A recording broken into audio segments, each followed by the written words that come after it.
Hello and welcome to Killer Love. This is a visual novel on Steam. I have nothing else to say about it. I am going into this game completely blind. My name is Koala with a mic, and let's get started. This is a work of fiction. Names, characters, businesses, places. Yeah, of course, the usual lingo. Contains depictions of violence. If you are not a fan of violence, I don't recommend watching this video then. Jack? There's a voice calling out to me. Wake up, Jack. It's a woman's voice. I want to keep on sleeping, but it doesn't seem like she'll give up soon. I open my eyes. What the fuck? Good morning. Did she sleep well? I know her. Not just because she's my nurse. I've known her for a long time now. I certainly don't know who this is. This art is very weird. It's like they put a filter on like an actual photo of a hospital. It's not bad. Her name is Anna. Okay. What? Can't talk? Is your throat too dry? You know, maybe it might be. It's a good reminder to always hydrate in these going times. Hang on a sec. She comes back with some water in a paper cup. Oh. She helps me sit up, then puts the cup to my mouth and lets me drink. Good. Feeling better now? Yeah. My name is Jack. Oh. Thanks. Great. Are you comfortable here? Get the fuck away from me. Can you sleep well? Get the fuck away from me. How's your leg? Oh, I have a broken leg. That's sick. Does it hurt? I don't know. Get the fuck away from me. Are you bored? Leave me alone. I'm alright. Well, if you say so. Tell me if there's anything I can do to help, okay? Yeah, okay. Actually. Yes, Jack? What is it? What's the date today, you know? Oh, just that? You sound disappointed. What else am I gonna say? It's August the 3rd. That's fucking wrong. It is, currently November 7th. You're wrong. This game is trash. I see. Thank you. Anything else? I shrug. Shadow my boy shrug. Well, okay then. I have to go now. Other patients, you know? But I'll be back in a bit, don't worry. Anna leans down and pecks me on the lips. What the fuck? I didn't consent to this. Bye-bye. Okay. That was weird. I'm uncomfortable. Start of journal, August 3rd. I'm going to kill someone. Well, that escalated quickly. I wasn't expecting that, in all honesty. Probably. Her name is Anna. What? That is a very interesting thing to just read. I don't want to do it. I'm not a violent man. You're going to murder someone. I think you'd be violent. I think that's what violence is. But what else can I do? It would be wrong to let her live, right? I need some more context before I agree with you. But I can't kill her just yet. I'm too weak. I tested my grip strength today. I wrapped a hand around my wrist and squeezed. I couldn't make it hurt at all, not even a little bit. But it doesn't matter much. Even if I was strong enough to go through it with it, I'd still have to wait. I can't do anything until I know Grace is safe. Who is Grace? Who are these people? Grace. It hurts to think about her. You know, I don't know who that is, but I'm just going to assume it's somebody important. I want to tell her I'm sorry. I'm sorry I got her involved. Please be safe, Grace. Grace, Grace, Grace, Grace, Grace. It calms me down when I write your name. This is creepy. Grace, Grace, Grace. I'm so sorry. What are you sorry about? August 4th. The journal is still here, thank God. I was afraid she would find it somehow. When I saw that she didn't, it was such a huge relief. I wanted to write it in it right away, but no, I didn't. I have to be patient. I'll only write when I'm sure Anna is not around. Not while she's walking around tending to patients, pretending she's not who she really is. What? It's a good thing I waited. She came into the room only a few minutes after I woke up. She smiled and asked me how my night had been. I held back from telling her how I really felt about being here and about her. I mean, it's not like I can hide everything. Not after what happened. What happened? But at least I can pretend, and I'm not planning to do what I'm going to do. And who knows? Maybe she thinks I've gotten back to how I was before. I haven't gone back, and I'd rather die than be like that again. But it would be nice if she believed me. If she believed that. She'd let her guard down. Well, it doesn't matter that much, really. Even if she finds out I'm planning to kill her. So what? So what? I'll end her life just the same. If it comes to that, I'll do it. If I need to kill Anna to save Grace, I'll do it in a heartbeat. What? You know what, actually? Grace doesn't even need to be saved. Yeah. Grace is fine, somewhere far away, without a care in the world.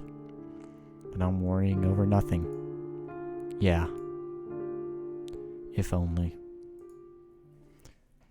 What is going on here? August 5th. I haven't gained any strength back yet. Am I being impatient? I might be.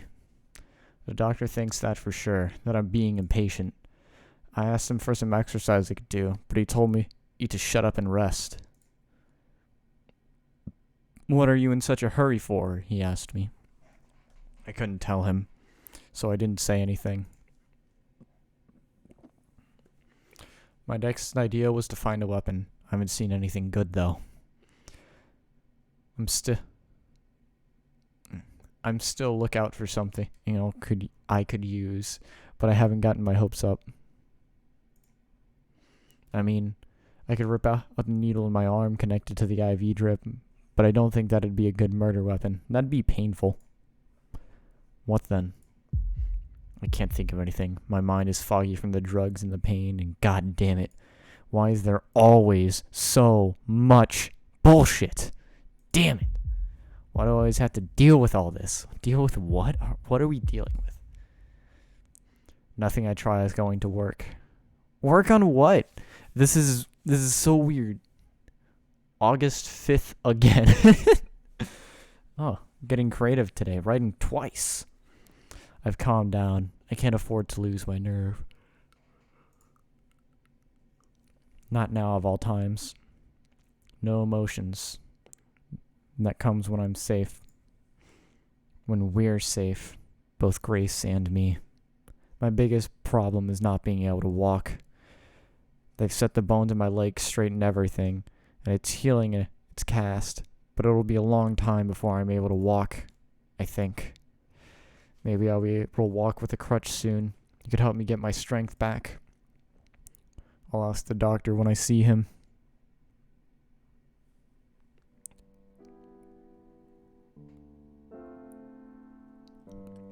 It's early morning. I hear someone coming down the hall, slowly, not in a hurry. They sound like they're wearing hospital slippers. Most likely it's the doctor and a nurse. I hope it's a nurse other than Anna. I pray that it's anyone else. The doctor opens. The door opens. The doctor comes in, and a step behind him is a nurse that is not Anna. I sigh in relief. What the fuck is this? In a lot of pain, huh? Yeah, your face is completely scribbled out. I'd feel like that'd be a pain thing. No, it's not that, doctor. What? But, well, it can wait. Unless it's urgent. It's not. Very well, then. The doctor can't be over 35 years old. He's wearing a golden watch and fine-looking leather shoes. He doesn't look like a doctor to me at all. More like a businessman. The doctor goes from bed to bed with the nurse, checking on the patients, spending no more than a minute with each. He comes to my bed last. Okay, Mr. Friday. My name is Jack Friday. That's so stupid. What was it again? Let's see here. He leafs through some papers and clicks his tongue. Ah, you fell. Yeah. How the hell did you manage to do that? Oh. These substances we found in your blood and work explain that mystery. Not very clever, are you? Getting high and... Doctor, you can't say that. Oh, sue me. And you, don't do it again. Next time I won't patch you up, you hear? That sounds like malpractice. I'll try not to. He's being rude, but it doesn't really bother me. I've got more important things on my mind. Yeah, apparently you're murdering somebody.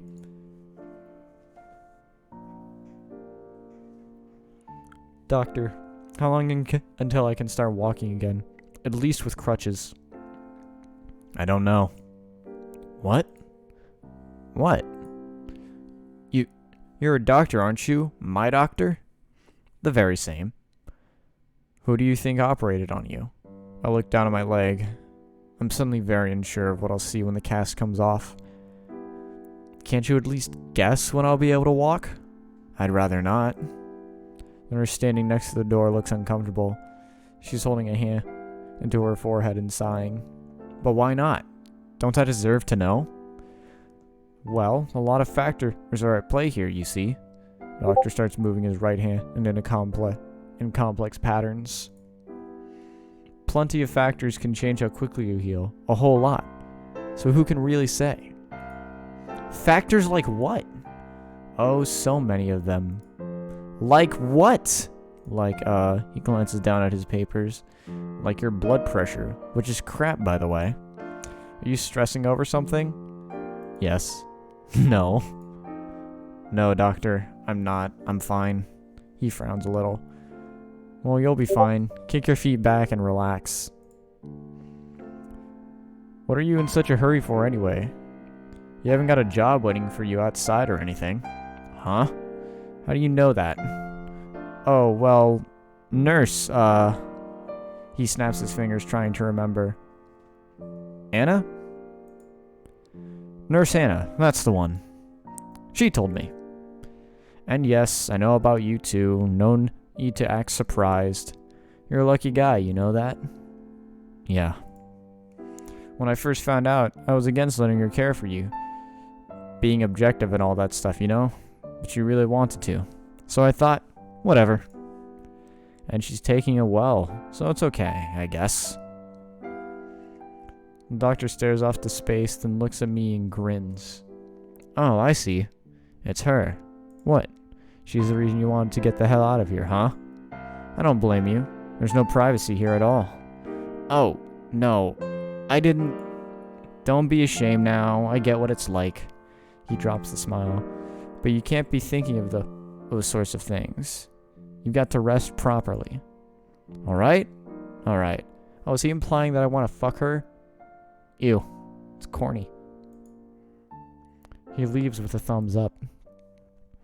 Two of the other patients are laughing and whistling, and another one is grinning with what must be jealousy. Idiots. My journal is pressed up against me in a new hiding spot. I've moved it 3 times now. I've got to write in it.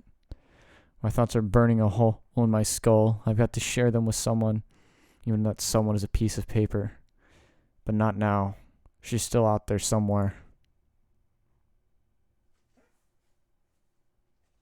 August 6th. damn it. God damn it all.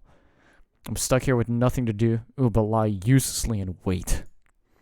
Wait. Wait. Wait.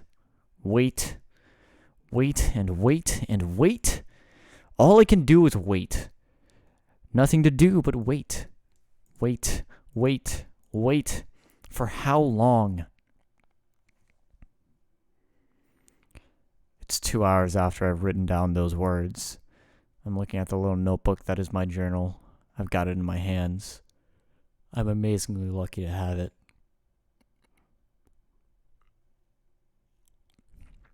Someone had left both a notebook and a pen in the nightstand next to my bed. I checked the nightstand's drawers on a whim, and there they were. Those are the only things keeping me sane.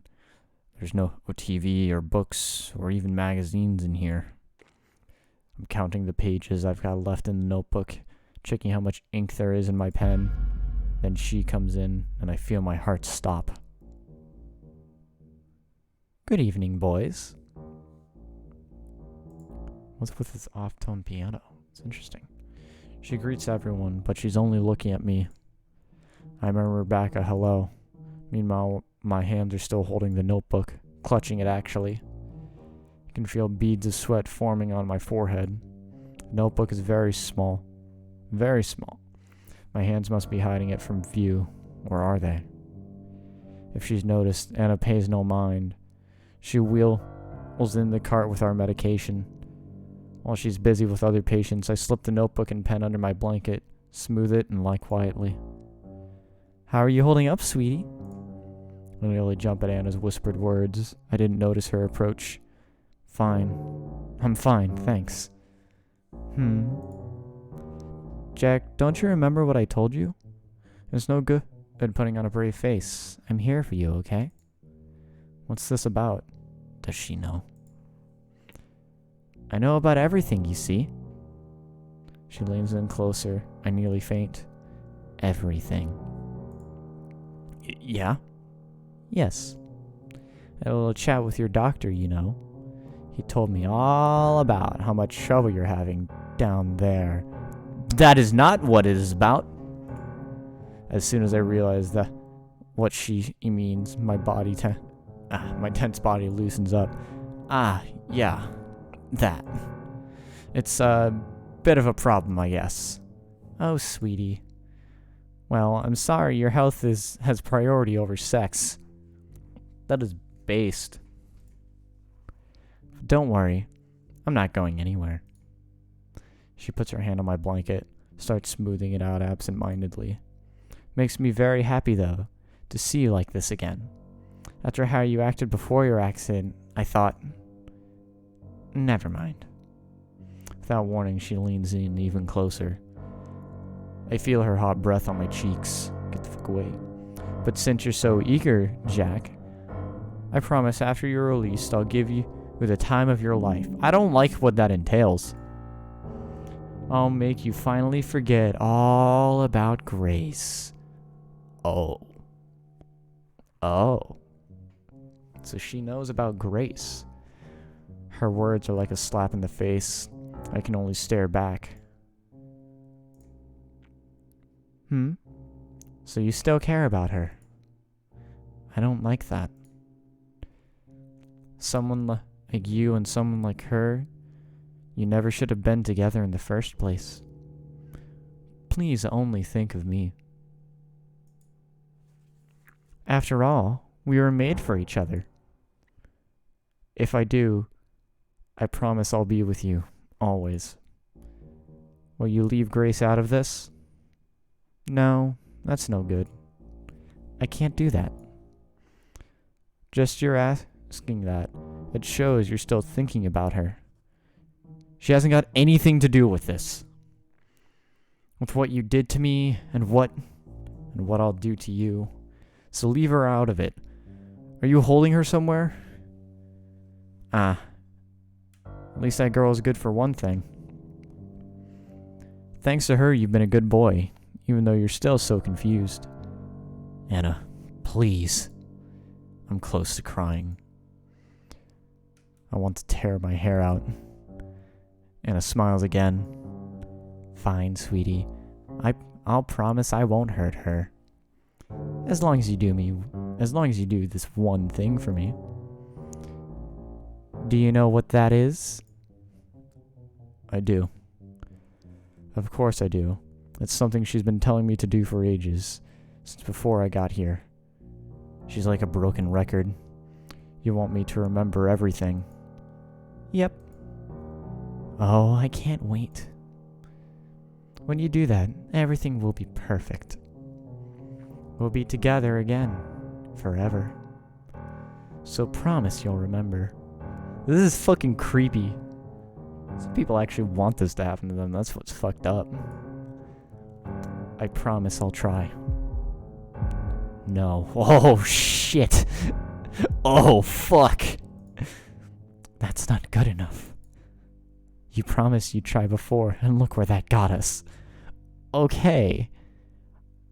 Now, I know this sounds bad. Tell me you'll do it. I promise. I'll recall it. Good. Well, we'll work on that when you get out of here, but if your memory comes back before you do, then tell me before you tell anyone else. Okay? Bye-bye for now. She wheels out the cart, glancing back one last time with that eerie look of hers. I can't tell. Well, her I already remember. I've known since before my injury. I've known that when we were both children, No, I can't tell her. If I do, she wins, and Grace dies. What am I supposed to remember? What is this twist we are building up towards? Maybe I die, too. I can't win by playing along with Anna's delusions. Oh, you're still alive so far, so that's good. What I lost. You know, just for safety, we're going to be saving August 7th. I can't just sit here waiting. I've got to wait, and I will. But I feel like I can't wait either. I'm doing nothing, and it's eating me up. If the stomach is empty long enough, it starts eating itself. Do you know that? Yes, I've watched The Martian. I know that. Oh, same. If I don't do something right now, I'm afraid I might go crazy. It's been a day. Chill. I'm going to write down everything that happened. Maybe that'll help me make sense of things. Right now, my thoughts are buzzing together in my mind like flies around a turd. That's an odd metaphor. Or a simile. I want my mind to be clear. To do what I'm going to do, and to do it properly. My mind needs to be clear. Unclouded. This notebook is small, but I've got enough space to write everything down. It's not a long story. So here it goes. Everything. Oh. Holy shit, we're in a fucking store. I met Anna. Met her again after so many years. The store where I worked. Grace wasn't there at the time. It wasn't a coincidence that Anna visited the store when she did. It couldn't have been. She must have been following me. I like the fit. The first time she came in, I was at the cash register. She walked straight up to me, cutting in line. An old woman was busy counting her change and didn't complain. Nobody else complained either. And I stood there for a while, staring at me menacingly. Then she said, No, I can't do this. I can't start here. I can't do it. There's already too much of a woman in my life. I've got to start with someone else, someone I miss. Grace. Oh, so we meet Grace now. You look generic. Grace was a girl who worked at the same store I worked at. She was, and still is, a kind, sweet girl. She's a little quiet, but that's perfectly fine. I hated her. What? I hated most people and most things. Is this man an incel? Am I from the POV of an incel who is getting thirsted over a yandere? This is corny as fuck. I was a real asshole. This is so I'm a Redditor. I hate this. Why am I playing this game with the POV of a Redditor? That is so bad. These are all taken inside of like a Jewel Osco and just have like a weird paint smudge filter. It's so weird. I didn't spend time with other people. Whenever a coworker invited me somewhere, I turned them down. I didn't chat with anyone during breaks either. It was just how I was, how I'd always been. I avoided Grace too, of course. She tried to talk with me a few times, but then I started avoiding her even more. I only took night shifts I thought she wouldn't take. The times we still ended up working together, I stayed as far away from her as I could. It worked, for a while. Then came the day we talked. Really talked for the first time.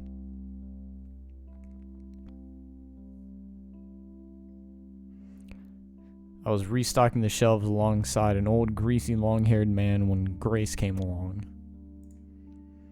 I didn't even look at her. Instead, I became very interested in stacking cans of food onto the lower shelves. I waited for her to leave. Dawn, can you switch with me, alright? You can go help Susie. I already did the bottom shelves there. Dawn, the old man, thanked her and left. Is that like canned spam right there? Or tuna? That's like a mix of something.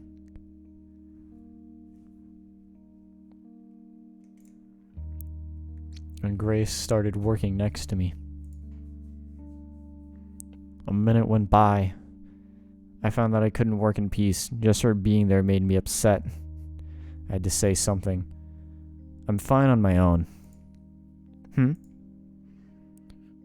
If you want to take a break or something, you can. I'm fine on my own. Oh no, I don't mind doing this. I see. Can't she take a hint? I thought then. It's his back, you know. What? Don's back hurts a lot, so I asked him to switch. Oh, I see. He has trouble with the lower shelves, so I get it. I didn't do it to bother you, I swear. I said I get it. Jeez, man, chill the fuck out.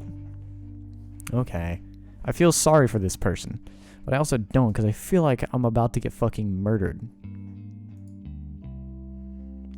We went on restocking in silence for about another minute. I know you don't like me very much, so I thought you might think I was bothering you on purpose. So I'm sorry. I mean, don't be sorry for trying to make friends, girl. I think Jack is just a actual douche nozzle and a Redditor. Like that's like the two combination of horrible shit. I sighed. Who says I don't like you? Huh? Don't you? You're always avoiding me. Yeah, don't take that personally. That's just how I am. You are corny. You are corny as shit. How much Reddit gold does this man own? I don't care about other people. Oh. Fucking dumbass. If I could go back in time and punch myself in the mouth, I would. So you like me? What? No, I didn't say that. Get a clue. Haha, just kidding. I don't like your petulant teasing of me. Is that fucking taco mix? I'm still just slowly trying to figure out what is in these backgrounds. That's Oreos. That is Oreos. Oh, this is a candy aisle.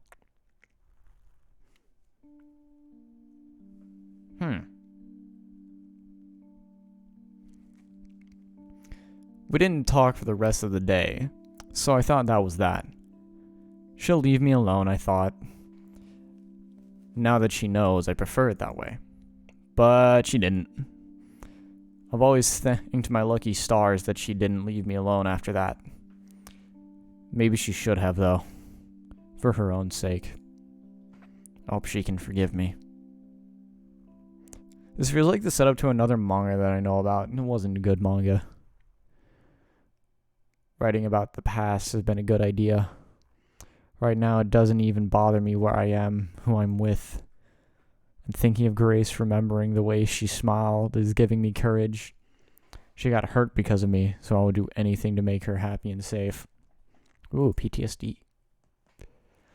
The weather was nice out today. The sky was blue. The birds were singing, and kids like you should be burning in hell. There's a tiny window, on the wall to my left. I can look through it if I twist my head around.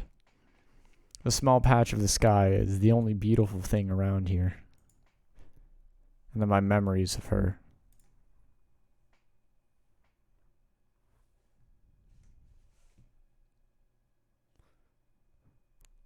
You look...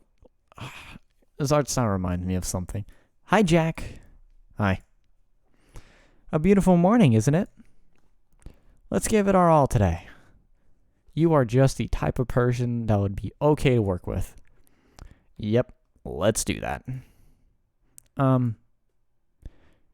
Uniform is kind of all wrinkly, isn't it? Oh. Yeah, it is. I haven't gotten ironed, so... Geez, you're really hopeless, aren't you? Shut the fuck up. I wouldn't go for that. What is in this aisle? It's like either an Asian grocery store or like some random place in the world that I've never been to. I do not know a place that store all their stuff like this unless you're in like a cereal aisle. I wouldn't go that far. I could iron your clothes for you. If you said pretty, please. She is hitting on me. I said to leave me alone, and she's hitting on me. August 8th. After that one time, Grace started coming up to me more and more, and talking to me more and more. It was a gradual thing, just hello and goodbye, and how are you doing at first. Eventually they grew to full conversations. While I say full conversations, they were still pretty bare bones. I noticed how friendly she was being, of course, but I didn't push her away. I couldn't tell her why I didn't do that. I surprised myself with every day by not telling her to screw off. Hey, Jack. There's this bar just down the road. I hear it's a good place to go. So how about we go there after work today? To relax. When she asked me out for drinks, I surprised myself further by saying, sure.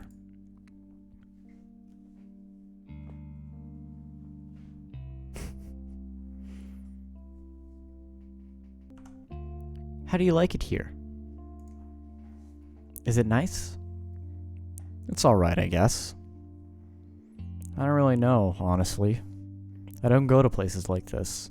That's Goosehead. Or Goose Farm. Whatever it is. I know my alcohol. Oh well. I don't either. Not a lot.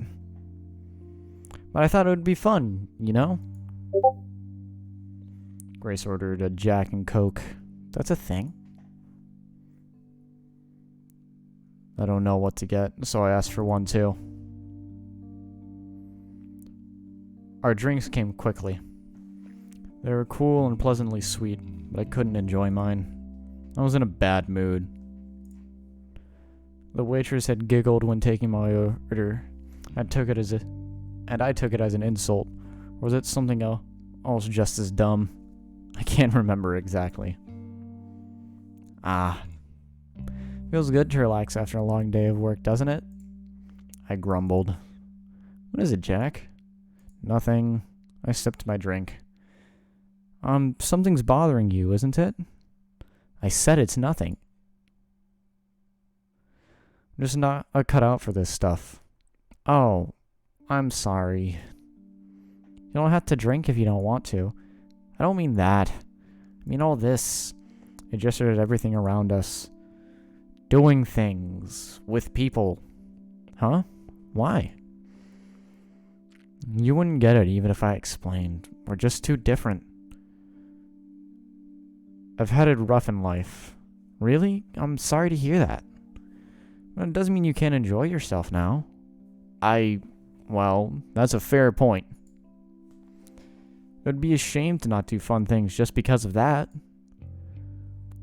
No, what I'm saying is, it's just not fun for me. I don't like this. How can you say that? We've barely been here for 10 minutes. I just know. Didn't seem happy I said that. So you want to leave? I hadn't actually thought of leaving. I just complained to complain. Well, you can't leave. Not yet. Oh yeah? Yes! If you keep going like this, you're never gonna have any fun in life. You know, that's a fair enough point. Alcoholism is a good escape from life's problems.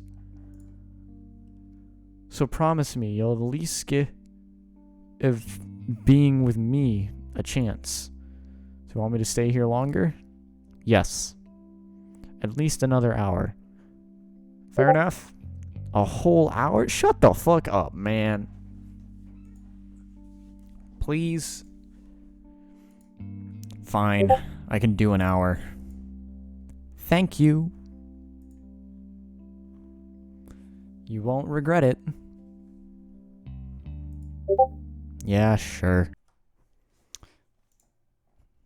Ooh.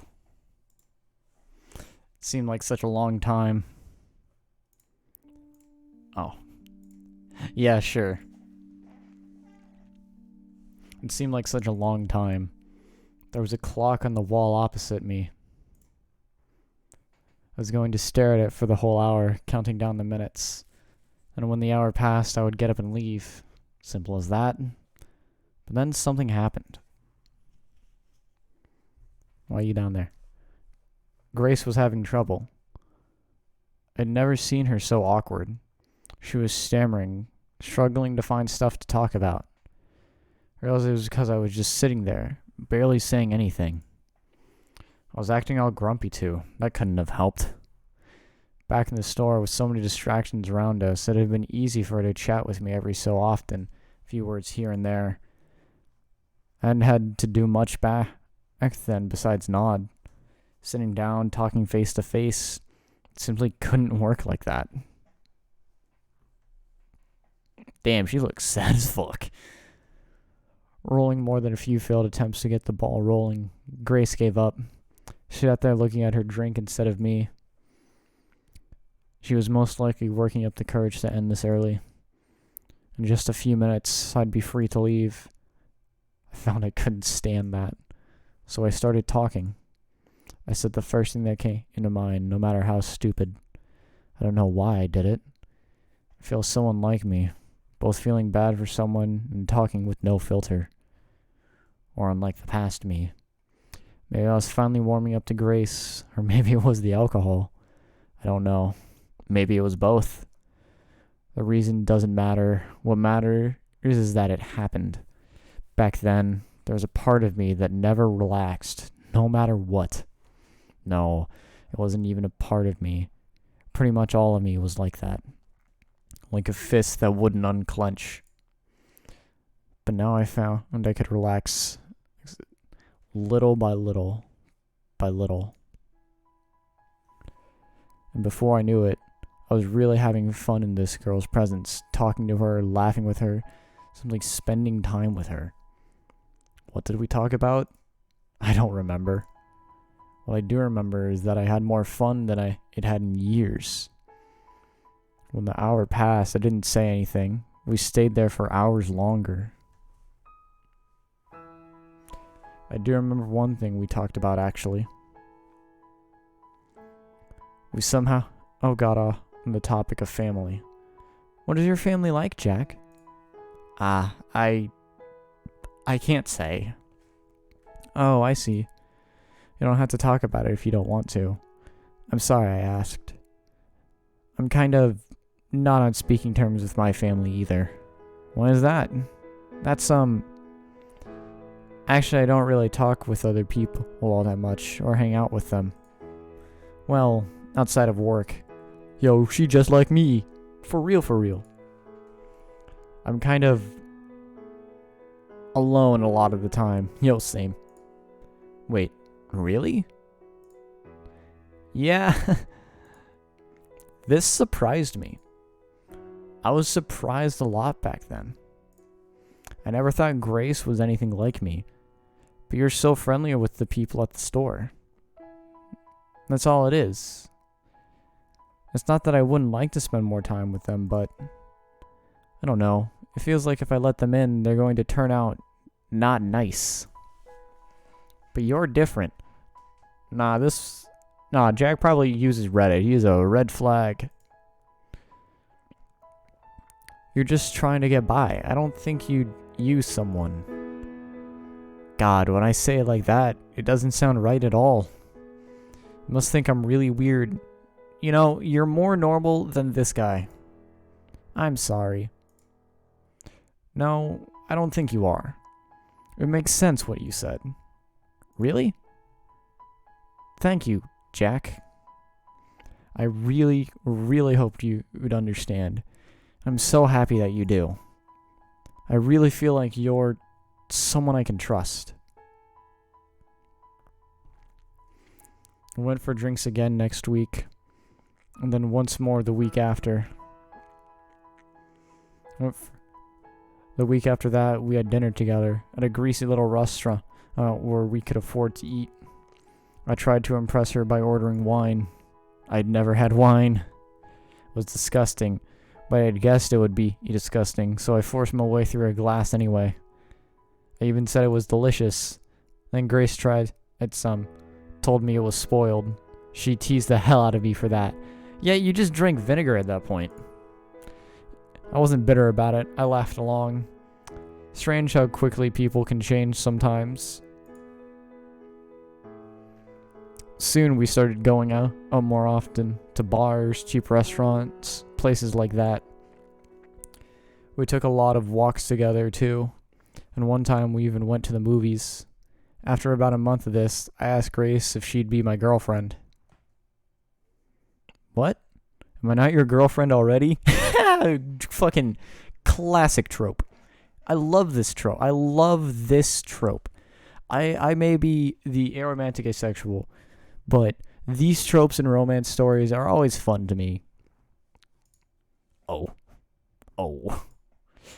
And that's how it went. Look at this Redditor finding love. August 9th. A few weeks later, she told me what had happened to her back when she still lived with her family. I'd known for a while that something had happened, something she hadn't shared with anyone before.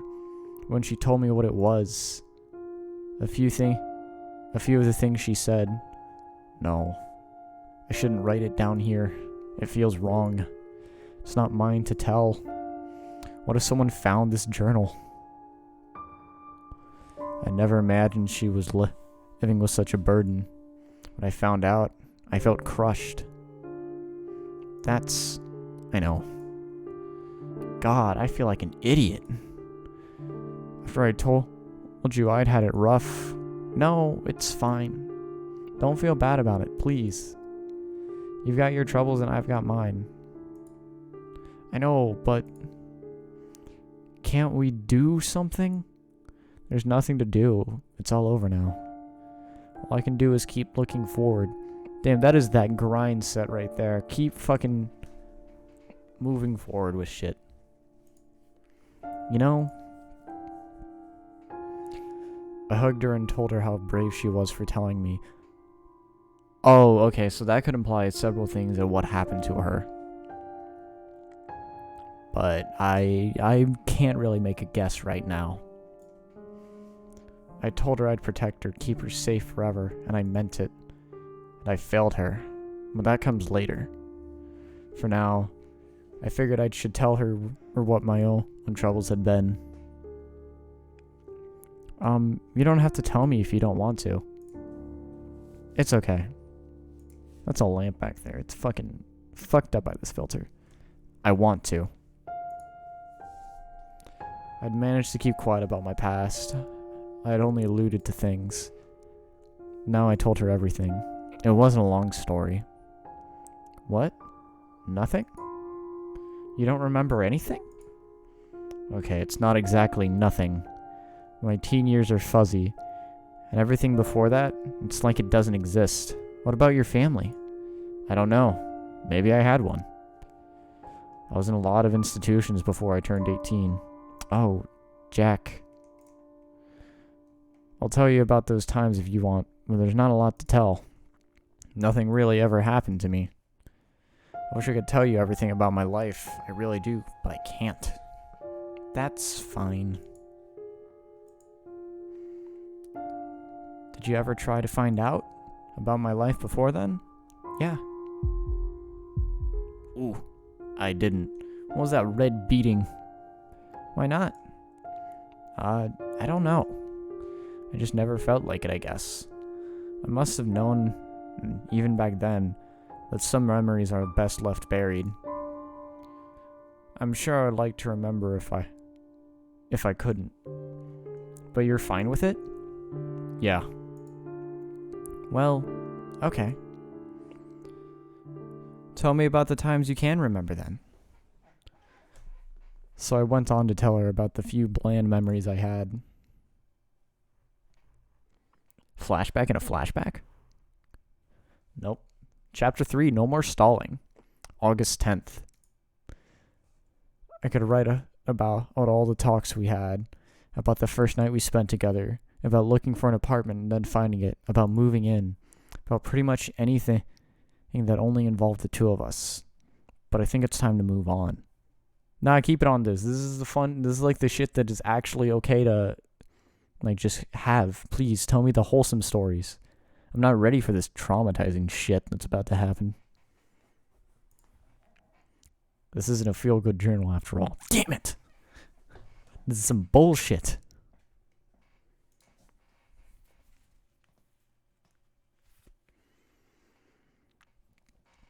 It was a Thursday. Coming up to a year since Grace and I started dating. I was at the cash register. Grace wasn't in the store. An old lady was counting her change slowly and with trembling hands when Anna walked in. Oop. Anna didn't buy anything. She went for the register, towards me, empty-handed.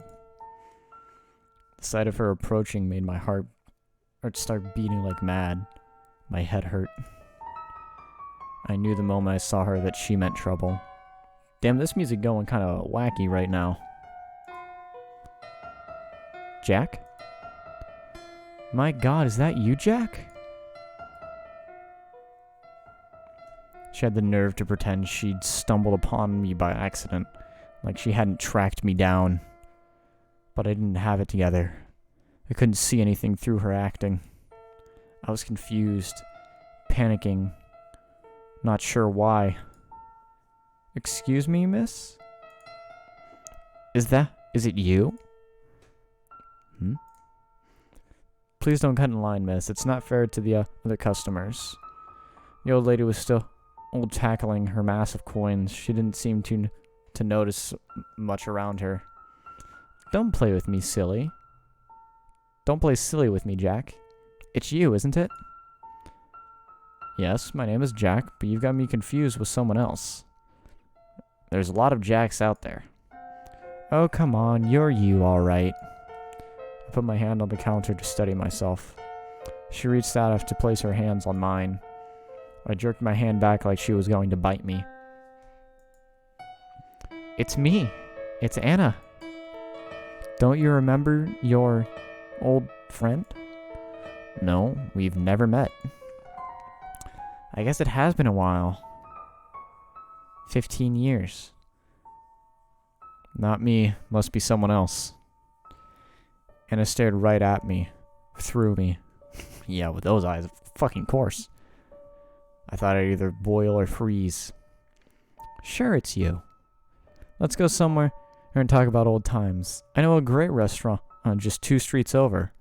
Look, lady, even if I was this friend of yours, I have a job to do. So let me get on with it. You're bothering the customers. The customers weren't bothered one bit. If they hated anyone, it was probably me. After all, I was being so rude to this pretty charming girl who only wanted to talk to her friend. That's a good point, Jack.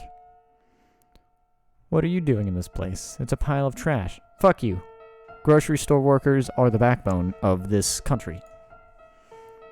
Someone like you doesn't belong here. That is an insult. I was through trying to reason with her. I crossed my arms and said nothing, hoping she noticed that my heart was pounding way too fast. Yo, I hit the fucking melee Smash player when they're in a photo shoot pose. And I gave me a good hard look. So that's how it is. I'll see you later, Jack. And she went away. That's a person back there. They just took a photo of this and made this game. That's fucking great. That little long breath I hadn't noticed I was holding. I felt awful. Even worse, I felt Anna had been right. There had definitely been something familiar about her. But I didn't want to find out more. Next time she comes in, I'll treat her the same way I told myself. Guessing correctly, there'd be a next time. Guessing wrongly, that it'd be at the store. I'll do it again and again until she gives up. I don't know what she wants, but I won't give an inch.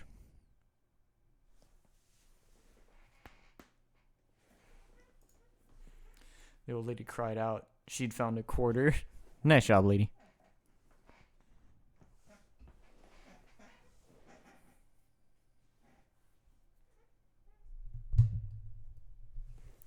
August 11th.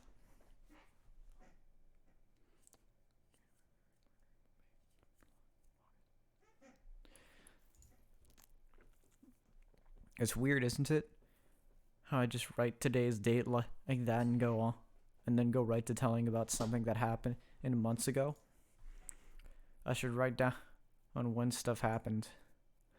But it was so long ago, I don't think I can remember the exact dates. Who cares? I care. I want to know the exact fucking dates and fucking exact coordinates on longitude and latitude. It was only for me anyways. It could be a jumbled mess. Something I feel like I should write more about is what's happening now. But nothing is happening. So fuck it.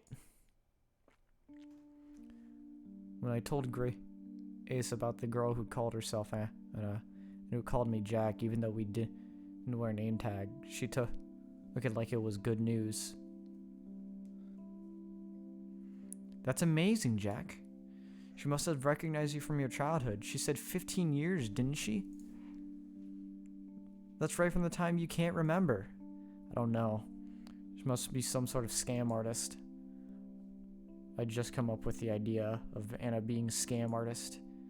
Seemed good enough excuse to not go near her again. Yeah, right. Come on, Jack, at least give her the benefit of the doubt. I don't need her grace. I've got you. Jack, I'm not telling you to sleep with her.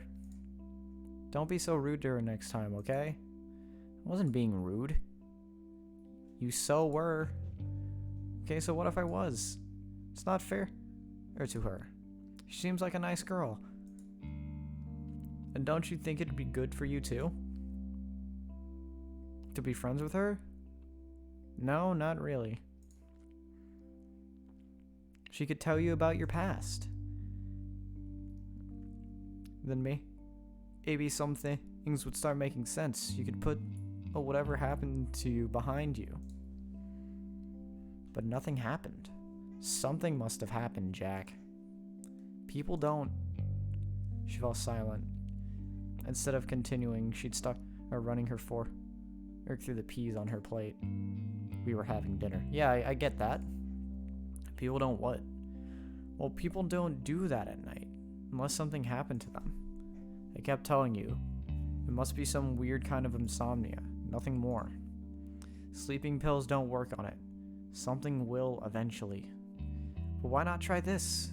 The memories you have. It's like they want out. think they should get out. Then you won't be scared of whatever happened anymore. How does that work exactly? You'll be able to face it properly. It's helped me a lot, thinking about what happened to me, seeing it's not so bad as I thought it was. I stubbornly refused to answer and went on eating like there hadn't been a conversation at all. What Grace had referred to was something I'd only recently found out. Apparently, I shouted and kicked a lot at night. Sometimes I all out screamed. Maybe I still do that? Who knows? Maybe the staff and patients here are too polite to point it out. No, I don't scream at night anymore. I'm fairly sure I don't. Well, that's not to say I can sleep all that well. Funny. At one point, something like that was the biggest problem in my life. It was so long ago. At least it felt like so long ago. So much has happened since then. Yeah, like you're in the hospital and something happened to your leg. Some shit went down. Anyway, the morning after, I would wake up sweaty and tired. But it wasn't until Grace told me about the screaming that I found out why. Grace said it happened about once a week. It really freaked her out the first few times it happened, but then she got used to it. This girl is a real trooper for this man. I can respect that. Or as used as you can get. It makes me feel like an asshole, realizing how nonchalant I was about it. Screaming every few nights in my sleep. I felt a small price to pay so I wouldn't have to bother with the past. But it didn't matter in the end, if I decided to face the past or not. Either way, it was coming. The second time Anna and I met as adults, we were neighbors. I was coming back home from a morning shift at the store. I went into our building up to the second floor, down the hall to my and Grace's door, and I froze. There was something standing in front of our door. That someone was her. Anna? Jack? Oh goodness, what are you doing here? Don't tell me you... She pointed at the door to ask if I lived here. Yes, that's my apartment. As you damn well know. The hallway air felt so warm and stale. Soup-like. What are you doing here? I was going to say hello to my new neighbor. So, hello. Wait, huh? And here. She pushed something into my hands. It was a plate wrapped in plastic wrap. There was something brown on the plate. Brownies. I'm sure you'll like them, Jack. But we're not neighbors. I spat the words out. Yes, we are. I'm right over there. Anna showed me the door to the right of mine. Ah. That place had been empty for weeks. I'm pretty sure the guy who had lived there before was a heroin addict. Damn. He didn't seem so bad now. That is fucking nutty to say. What an amazing coincidence, though. Do you think we'd end up living so close by again? It's not a coincidence, is it? Pardon? Come on, really? What are you trying to do? It's obvious you planned this. There's no way something like this could have happened by accident. Anna laughed. It sounded like a fork scraping a plate. Well? You can believe it's a coincidence, or you can believe it's not. Either way, we'll be seeing each other pretty often. Enjoy the brownies. These brownies are fucking spiked with all the shit in the universe. Thanks. I'm not a big fan of sweet stuff, but I'm sure Grace will love them. Grace? Who is Grace? My girlfriend? I pointed at the door with my thumb. We live together. My idea was that in case she was acting like this because she was interested in me, I'd gently tell her I was taken. That's a bad idea. You can tell by the piano in the background. Grace. Yes. She must be a nice girl. The best I've ever known. She's lucky to have you. It's the other way around. Well, it's been nice chatting. I'll say hi to Grace for you. I should go in and say hello myself. No need. She's not here right now. But, bye. I pretended to unlock the door. It was already unlocked because Grace was home. I slipped in and shut the door in Anna's face. In the apartment, I could breathe freely again. Son of a bitch. Talk to this girl? Be friends with her? Not a chance. She creeped the hell out of me.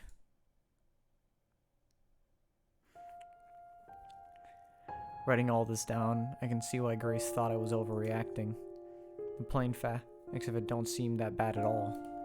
A friend I hadn't seen in years noticed me at my workplace, talked to me a bit, and then happened to move in right next to me. Sounds like the setup for a fucking sitcom or something. But I knew right from the start that there was something off about her. That's not something to ignore. Yeah, she has red eyes. That's not normal. Paranoid? Yeah. But in this case, I was right to be paranoid. It's because I let my guard down that all this shit happened. Still no word from the doctor about when I'll be able to get out of here. In fact, I haven't seen him in days. I hope he's just busy. What if something happened to him? It's the paranoia talking again. No, that's not paranoia. That's plain stupid. And I can't make a doctor disappear and get away with it. But I've got to say, if this doctor did disappear, it wouldn't be much of a loss to the hospital, I think. I'll have to ask him to give me some neck exercises I can do. My neck hurts from craning my head to the side all day. From the side, I had all the time to look at the sky. At least the weather's bad now, not much looking. I'm not looking there as much. It's weird how a little neck pain is causing me trouble, with how broken and battered the rest of me is. No, I probably shouldn't mention my neck to him. Then I ate up my dosage, and what I do then with my brain turned to mush, maybe then I'd be happy. In any case, I have things to do, and I need a clear mind to do them. I hope what I'm doing makes sense. I hope I haven't gone too far down the rabbit hole already, and all I'm doing is scrolling the line after line of meaningless chicken scratch. But that'd be pretty funny, I guess. In a pretty unfunny way. August 12th. Anna's brownies were tasty. I didn't have any, but Grace said so. I wanted to throw the brownies into the trash, but Grace caught one of them too quickly. She's like a bloodhound when it comes to sweet stuff, chocolate especially. And then, of course, I had to explain where I'd gotten them. Huh, weird. I know, right? There's no way it's a coincidence. Yeah, it must be a sign. A sign of what? That she's stalking me? You know, it is weird that she was stalking me, since she knew where I lived, but didn't know about Grace. I mean, she couldn't have known with how surprised she was. I don't think she was acting. Was it just coincidence then? No. Absolutely not. That I refuse to accept. I think I'll go say hi. I could make something for her too. Do we have any butter left? I want to bake her cookies. Yeah, and then she'll eat and then you'll eat most on your own. Hey, I don't see the point of going to visit her though. We'll see her more than enough of her anyway. We live so close by. We're neighbors. I want us to get started on the right foot. No. No, that's a bad idea. This flashback, hindsight is 20/20. We know that this isn't a good thing to experience. And maybe she and I could be friends. That doesn't seem to pan out so well. I think that'd be nice. You poor, innocent person who probably has a fucked past. I wrapped my arms around her. Of course, you deserve that. But please, find a friend that's not her. Why? Once again, I couldn't properly explain why. I couldn't put it down as anything more than a hunch, a gut feeling I'd get whenever I was near her. I've at least got to see her for myself, to see if she's really such a horrible person. Trust me, You're better off without it. What does he mean by that? The next day in the afternoon, I was lying down on our sofa. I was nursing a headache that had been with me since morning. Grace told me she'd be right back. She went out of the apartment with something in her hand. The smell of freshly baked cookies wafted out of the kitchen. It took me about 2 minutes to piece the puzzle together. Ah, shit. I was immediately up. Not good, not good. Panic struck me harder than I would expect. It was like with Grace seeing Anna all by herself, some vulnerable part of me was exposed. I wanted to bring Grace back and lock the door and keep her safe and never, ever let her out of my sight. But I also didn't want to go in there. I just stood there, head in my hands, wondering what the hell to do. And all at once I was telling myself to go there, you coward, but also to stay here, you idiot. And somewhere far away in a tiny little voice, very tiny, very little, was telling me I was overreacting. Then there came the sound of glass breaking. It had come from somewhere else. Anna's apartment? I went to the wall that separated our apartments. There was no sound at all. Nothing to explain the crash. I finally overcame my cowardice. I dashed out of our apartment to hers.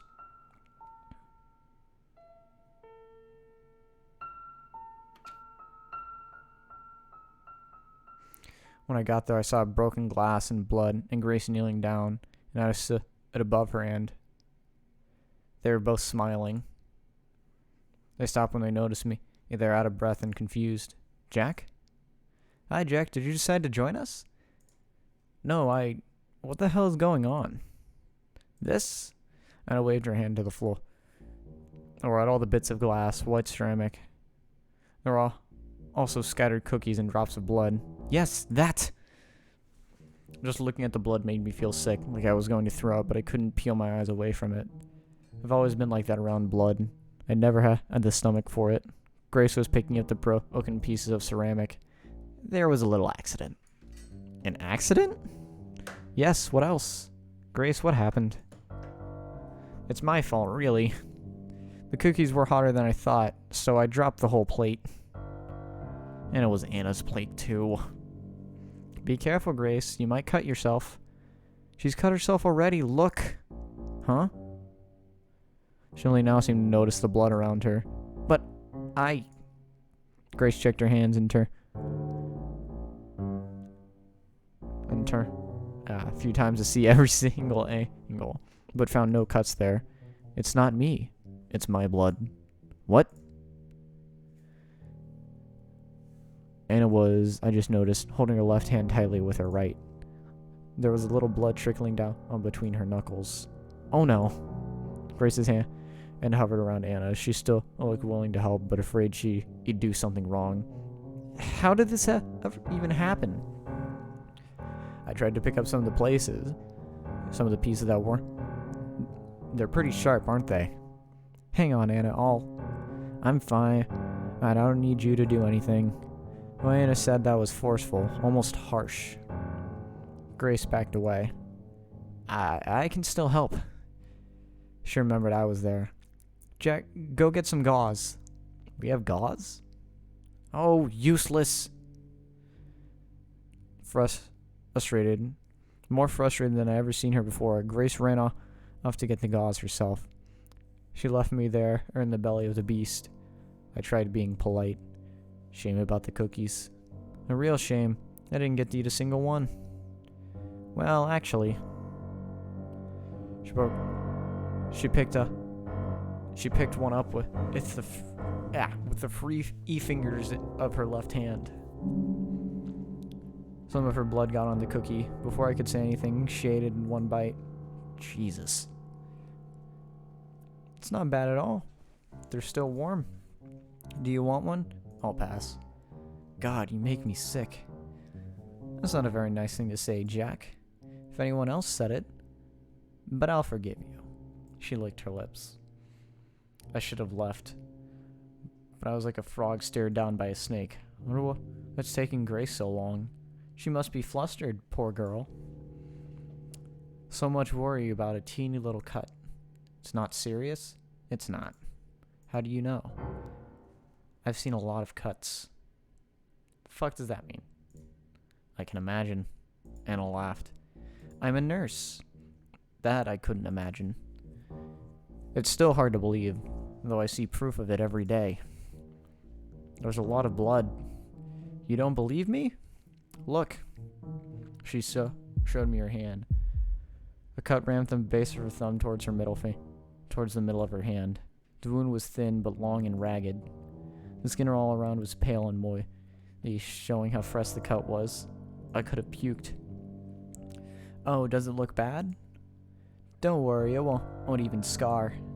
Stop that. You really are. I don't remember what I was going to say. It wasn't nice in any case. What stopped me was Grace coming back. Sorry. There wasn't any gauze. Here. She brought out a roll of pink toilet paper. I hope this is good enough. Thank you, Grace, but I don't need it. You don't? No, see? The blood stopped. And flashed me a smile. The corners of her mouth were still red. What? August 13th. Good day today. Didn't see Anna once. That's okay, but enough of that.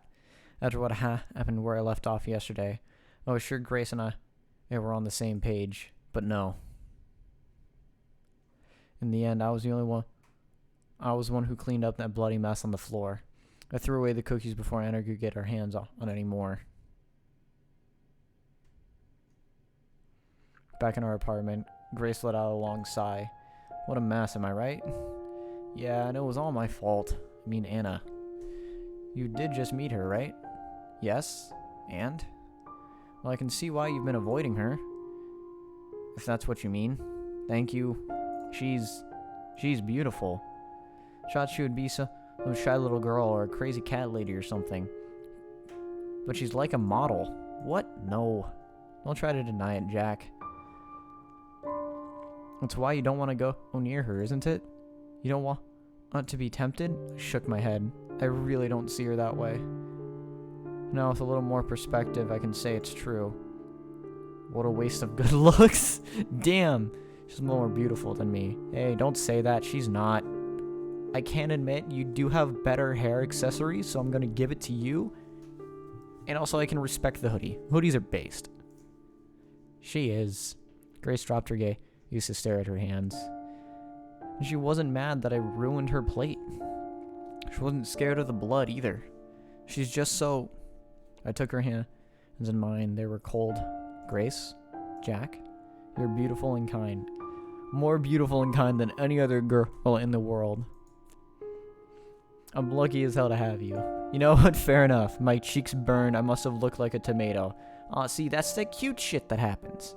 It's those nice little cute moments that happen right before everything goes to shit. I wasn't used to saying stuff like this. I mean it. So don't say stuff like that, okay? Oh. Grace blinked like she'd just woken up. Oh. I've been saying a lot of dumb stuff, I guess. I'm sorry. I'm a real hassle, huh? No, don't say that. Don't say you're sorry either. You've done nothing to feel sorry for. She apologized way too often. Yo, me? Me? That's what I do. So far, this game is making me question why it's... this is a bit of a slow burn. August 15th. Ooh, that's a fun date. I didn't write anything yesterday. The pain in my leg made it so I couldn't focus. Has he been thrashing in his sleep again? It's been hurting like a bitch these past few days. I gave in and asked the doctor about it. Oh, he's back. He's fine, by the way. Doesn't appear anything. Must have taken a few days off. I asked him about the pain. I asked if he could do anything about it. Apparently the pain is a good sign. I think that's what he said. So I guess my leg is healing all right. But it still hurts. When the doctor went away, I complained out loud that it hurts. One of the other patients must have thought that I was talking to him. The patients here now are not the same guys I mentioned before. Maybe one is, but that's all. The others went away to other parts of the hospital or home or maybe the morgue. I don't know. I wasn't keeping track. But I said something about how my leg hurt, and a guy on the bed next to mine, a kid actually, can't be more than 18 or 19, starts talking to me. I think he was saying how he's in a lot of pain too. I couldn't understand most of it though. His jaw's been wired shut. Yo, Kanye West on The Wire? Anything he tries to say turns to moan and a lot of drool. Nurse came in. Then a nurse came in, not Anna, and told him he shouldn't speak if he wants his mouth to get better. So he shut up.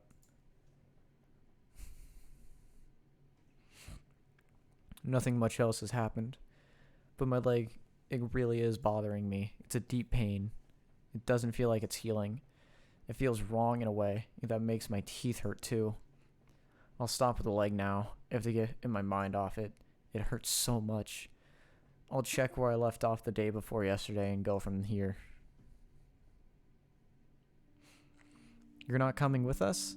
Again? No, I don't feel like it. But Anna is so great to hang out with. Yesterday we went window shopping, then we went to a cafe, and then we had ice cream in the park. Sounds fun. It was. And is a really interesting person. You should give her a chance. I want us all to be friends. So please come along. No, I'll pass. Sorry. A moment later, Anna came in without knocking. She never knocked anymore. Ready, Grace? Yes, in a minute. Grace heaved a sigh. Are you sure you don't want to go? Yes, I'm sure. Go have fun without me. Okay, and some other time. We kissed. Have fun.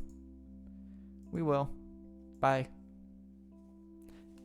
Damn. Turning into kind of an asshole.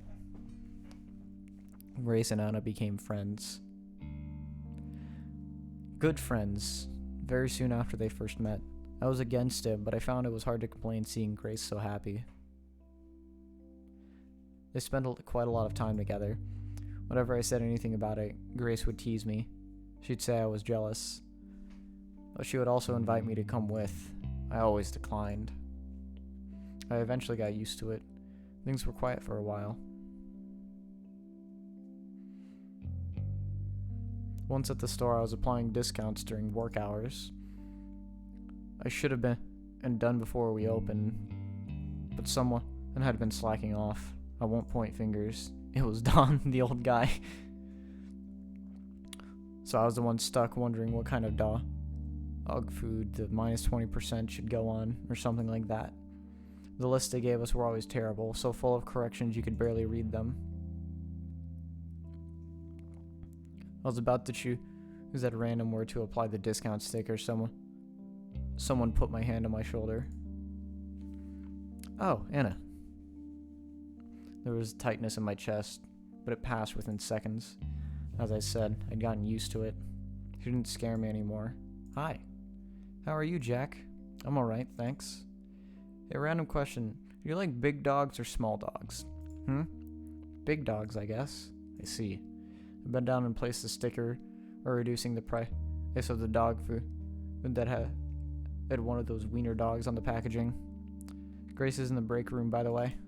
I know, I was just there. But I wanted to see you. Yeah? Why? I haven't seen you at all for the past week, you know? Didn't you notice? I guess. I was called into work a lot. You must have been busy here, too. Yep, busy. We should meet more often. After all these years apart, we must have a lot of stories to tell, huh? Yeah, maybe. Jack, you mentioned dogs, right? Right. Was that because of Buddy? Who's Buddy? So you really don't remember anything? Nope. I don't remember this Buddy. I don't remember knowing you either. Of course, no, I do know about Buddy. I don't remember his breed or how old he was or anything other than his name, really. But I do know of him. A certain picture book told me. That's really too bad. But if it all comes back to you, I'm sure. Who knows? But he was a really sweet dog. You liked him a lot. I shrugged. And he loved you too. But then and again, that dog loved everyone. He was so trusting. Too trusting? I'm sure he was. Are you really fine with knowing about how much of your life? About not knowing about so much of your life, Jack? Yeah, I am. I'm used to it by now. I think it would feel weird if I could remember, actually. I suppose it's easier in a way. There are some things best forgotten after all, aren't there? Huh, yeah.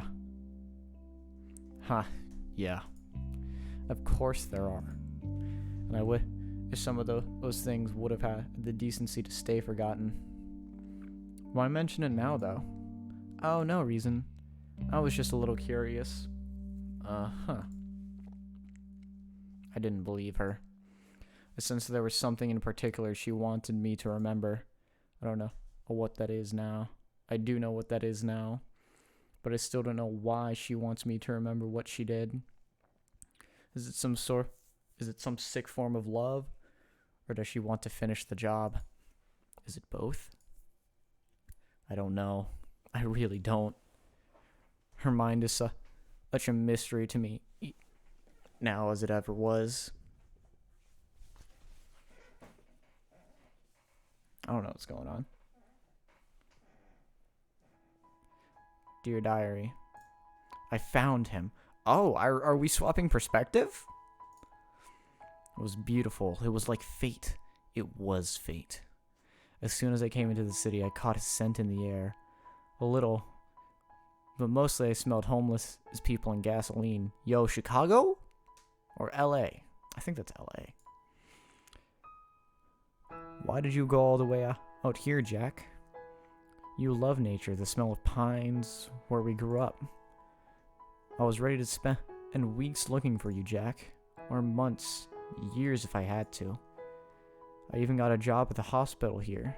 They're understaffed, so it was easy. But there you were, the first store I went to. I didn't even go in to look for you. Fate, fate, fate. But you were a little strange. Surely you recognized me. I haven't changed that much, have I? I mean, it's been a while, and I have tried to make myself pretty for you in every way I can think of you, but you knew it was me, right? I knew it was you. You haven't forgotten me. Were you pretending, playing a game? Yes, that must be it. Well, I'd love to wait and see what you're doing, dear.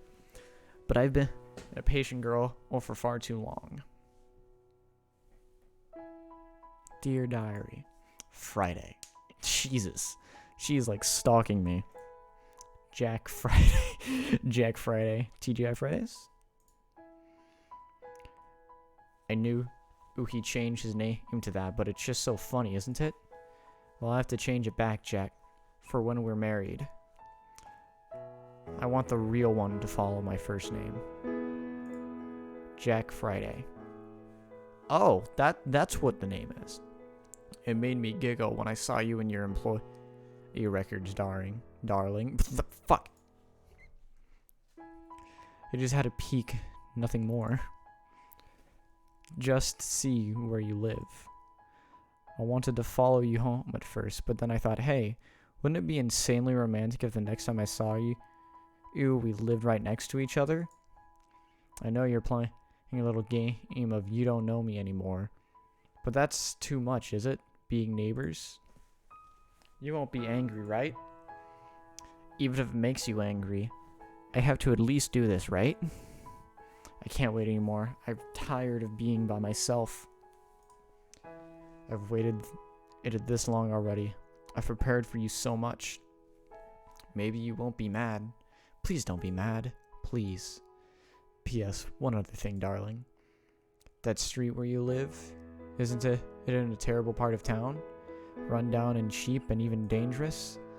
haven't been here for long, but I think that's right. Is that part of your game too? And working in a store? That must be it as well. Someone like you should never work there. Instead, you should be a... Gosh, I can't even imagine what. And isn't that perfect? I don't want you working anywhere. I want you all for me. What the fuck? Dear Diary. The street is worse than I thought. God, the smell. Do you really know what you're doing, Jack? No, I shouldn't doubt you. I know. The rent is cheap, at least. Very cheap. But more important than that or anything else, there was a vacancy right next door to your apartment. I can't wait to move in. We'll be neighbors. I'll see you, Soma. That you will make me drunk. How does that work? Can you do that? Can you get drunk off of just being near another human being? Dear Diary, what a beautiful dump. I said this to the landlord when I brought my things here. He thought I was complaining. He said that I should have checked out the apartment before I rented it. He's an idiot. There could be a swarm of rats or roaches living in an apartment, or a crack at it, or that matter, and I wouldn't give a darn. You know, fair enough. I can respecting addicts. But still, I can't keep it dirty forever. I have to practice my homemaking skills. Time to make this dump a home. Fair enough. Dear Diary. Just back from a quick jog. Gotta stay in shape. And the brownies are just about done. I know. I should have kept an eye on them. But I've been doing this for long enough, you know? The brownies are perfect. Not burnt, not raw, just right. I hope he likes them.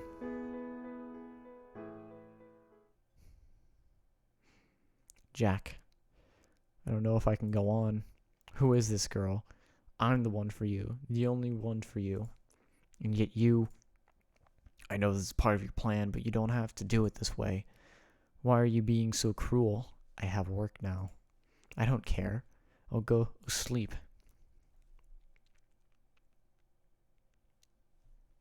Dear Diary. I cry at all the bad feelings out. Things don't seem nearly as bad now. Jack is testing me, so I have to show him I have what it takes. This is nothing at all. I can do this. Dear Diary. I met her today. Grace. I hope she doesn't get in the way. She's a sweet girl, but she's clumsy. She dropped a plate, my plate too, of cookies, and they were everywhere and broken in pieces of porcelain everywhere. I'm pretty clumsy too, I guess. I cut myself on a shard when I tried to pick it up. Jack came in just as I got cut. He must have sensed I was hurt. There was a lot of blood for a wound so small. The blood reminded me of that time. It always does. What time?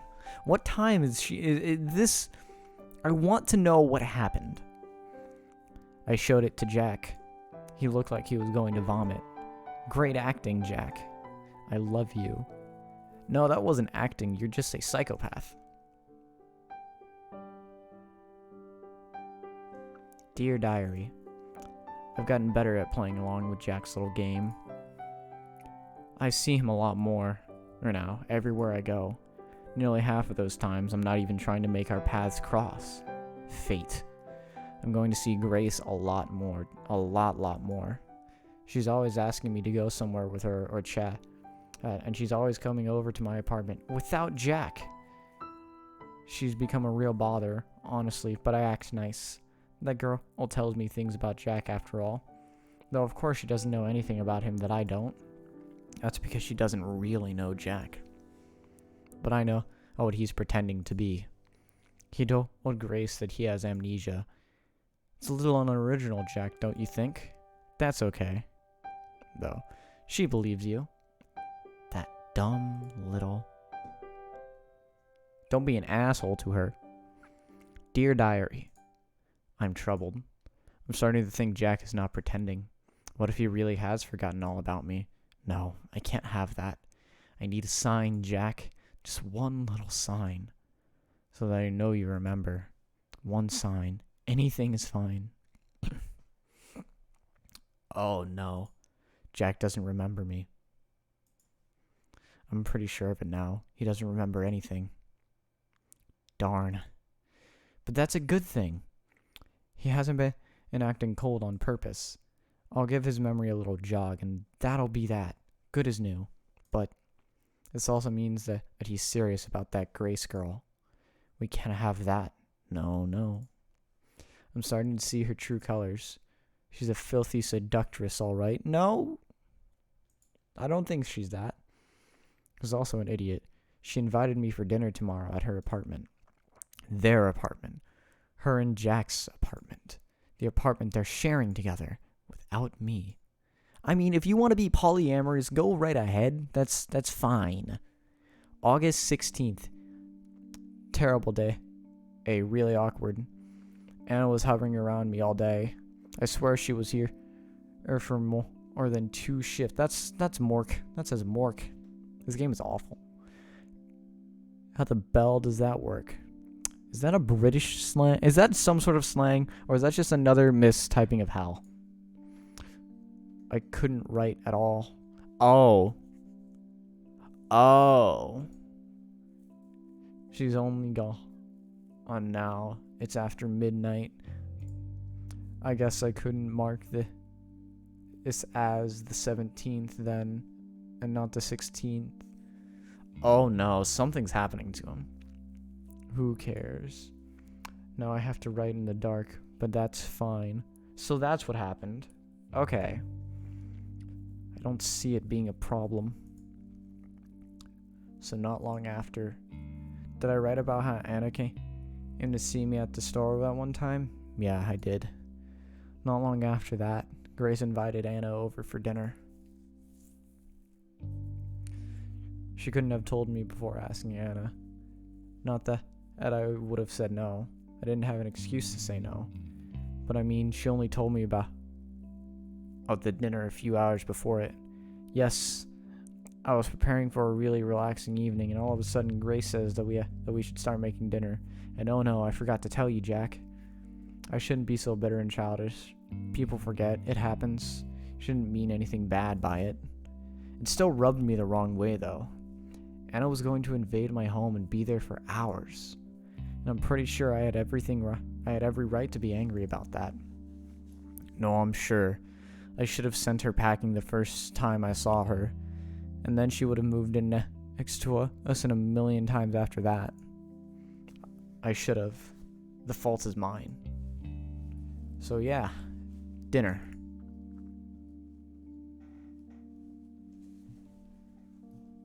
The food tastes amazing, Jack. Thanks. I barely made anything. That's not true. Who is it? You were in charge of the rice. Yeah, the rice. It ended up mushy. I think it's delicious. And I ate it like it was the tastiest thing in the world. An idea popped into my mind. If I bore her, she might leave early. Thanks. But the chicken is much better. It's incredible how you can make anything decent in the oven we have, Grace. But we'll talk about the oven, Jack. It's embarrassing. I'll bet you've never seen a greasier oven, Anna. I swear to God. I tried to clean it, but nothing works. I don't know what the previous owners did to make it that dirty. You know, I think they might have made meth. I do know that is a thing. And that's not even the biggest problem, is it, you said? Yes. The light in the oven barely works. Don't get me started on the heating. It's so sketchy. Yeah, all of that. You still managed to make something this good? What do you say, Anna? It's tasty. It reminds me of home. Have you tried remembering what home was like, Jack? I swallowed, choked, and coughed. What's with all that all of a sudden? Anna smiled and went on eating. I was just wondering. No, I have not tried to remember what home was like. I don't see why I'd have to. I'm fine without it. All right. It's a shame, though. Tough. Jack? Yeah? What is it, Grace? I'm with Anna on this one. You are? Yes. Even though you said you were fine with me deciding what goes on in my head, I'm trying to think of what's best for you. That's right. You can't spend your life running away from the past. Face it now. Be a man. Suck my fucking schlong, bitch. It's not healthy to lock so much of yourself away. It can't be. There are things in my life I'd like to forget personally, but you know what? To each their fucking own. You have to agree, Jack. No, he doesn't. I didn't reply. I was eviscerating a chicken drumstick. Anna, I didn't tell you to spend a night at least once a week, Jack. That's enough. I banged my fist on the table. I was immediately ashamed that I'd lost my temper, but I couldn't back down. This has to do with me and me only. Stay the hell out of it, both of you. Do you understand? Why are you so... it's no good. I've never gotten this angry before. I needed to be alone. I walked off to another room, but that didn't help. I could still hear their murmurs and their whispering. They were talking about me. I dressed in a hurry. Huh? What are you... Are you going out, Jack? I nodded. Have fun. Wait, don't go. I'm sorry, I kept insisting too much. I know I'm trying to help, right? I don't think he wants the help, or you don't need to help him in this scenario. Yeah. And please don't be mad. I couldn't stop being angry. It was stronger than me. And can you do just one thing for me, just so I know I did all I could? Do what? Can you say you're fine with... Well, please don't say that you don't want to remember. Can you do that for me? Of course. I hesitated longer than I thought I would. Suddenly it struck me that I was being childish as hell. But in the end, my anger and my stubbornness won over. I don't want to remember. There. Are you happy now?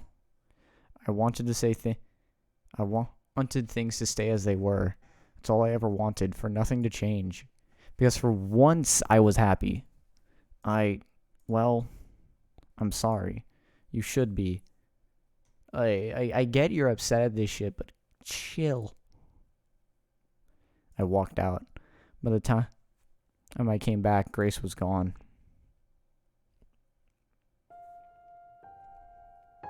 August 17th. I came back hours later, after a little drinking and a lot of pointless wandering. The apartment was empty. Her things were gone, but I only realized that after I read the letter. The letter was on the table next to our half-finished dinner. There was a key next to the letter too, her key to the apartment. I remember the letter word for word, but why don't I write it down here? Wouldn't that be fun? I don't know if she left on her own. Jack, it said, I can't stay with you anymore. You're only going to make yourself more and more miserable. And I can't help you, and I can't watch you do this to yourself. I pray there's someone who can help you like I couldn't, and hope that you'll be happy. Goodbye. Grace didn't need to sign the message. I would have recognized those neat letters anywhere. I'd see the same handwriting during our brief years together on dozens, if not hundreds, of little notes. Shift schedules, reminders to buy snacks or milk, things like that. There were, in fact, at least half a dozen of the little post-its she used still around the apartment. Seeing them hurt. There were a lot of things that Grace hadn't taken with her, too. Socks, pants, a few undershirts, a scarf, a pair of shoes, a sweater she really liked, too. She would have worn the sweater while napping in the evening. It was all evidence of how much of a hurry she'd been in to get away from me. Now I know better. Was it actually her trying to get away, or what? Morning, everyone. The patients all greet her. I do too. Well. I'm having to see you finally stopped being Mr. Grumpy. Well, you know. Do you feel better? Does the leg still hurt? I'm a little better, I guess. At peace. That's great. You'll be up on your feet in no time, I'm sure. Free to come back home. I laughed like hell. Anna probably doesn't see... You know, it's so funny. She smiles vacantly. I guess she does love me in her own way. It doesn't matter, though. Remembering the pain she caused has given me conviction. My heart is set on killing her.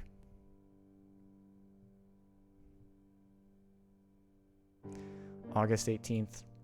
My health is vastly improving. Doctors were those, and I felt it. I didn't wake up at night so much anymore, choking on pain. I don't get so angry anymore, or that I have to chew on my own fingers so I don't end up shouting. I really am at peace. I know what to do. I know I have to do it. I feel like I don't have a choice in the matter. I'm a train and going down a set of tracks at a few 100 miles per hour, no turns, no brakes. Whatever happens will happen. It's strangely calming. For now, I'll keep on writing.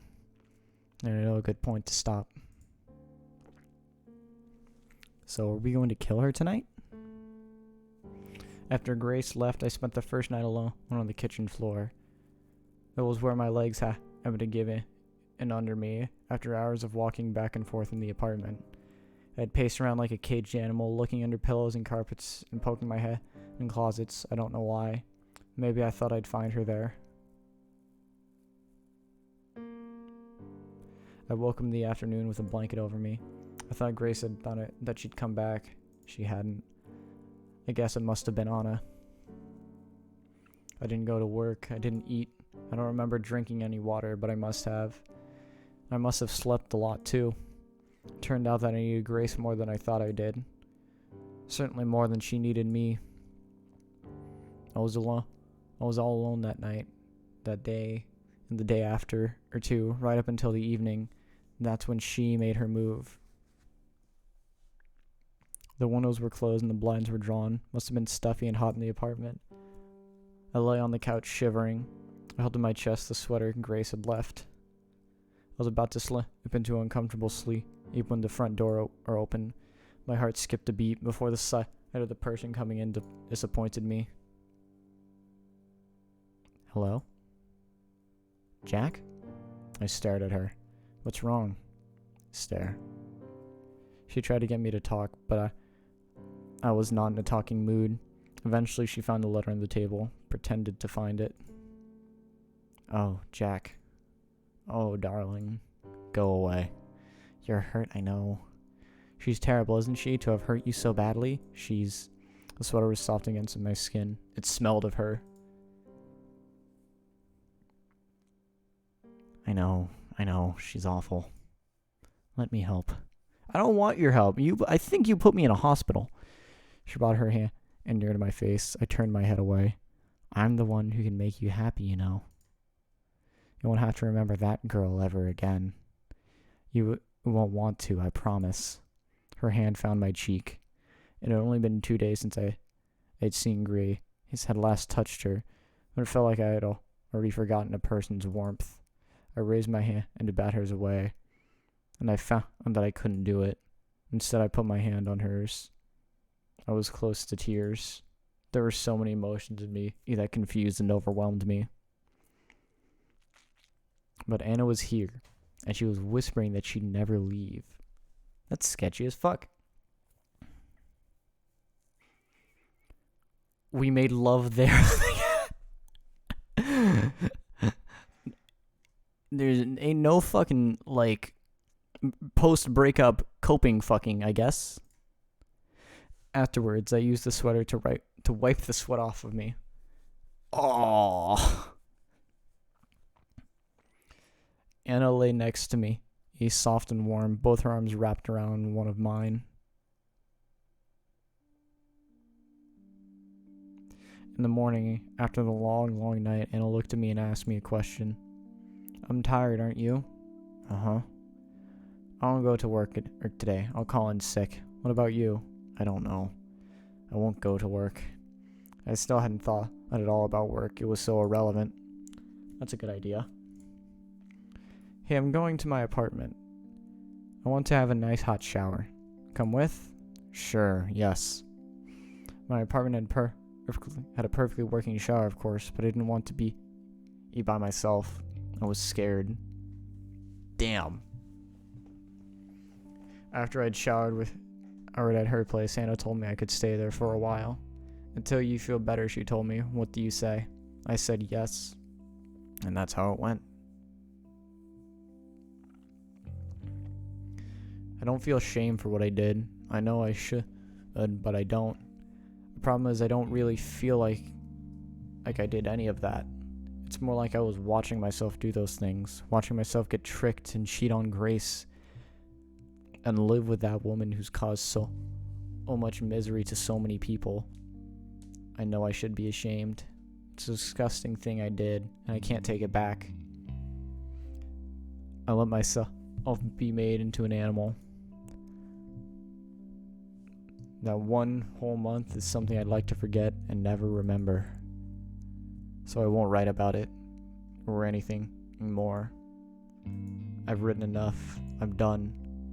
This journal has helped me a lot, but I don't need it anymore. This is then. It's goodbye. So goodbye. JF. Oh?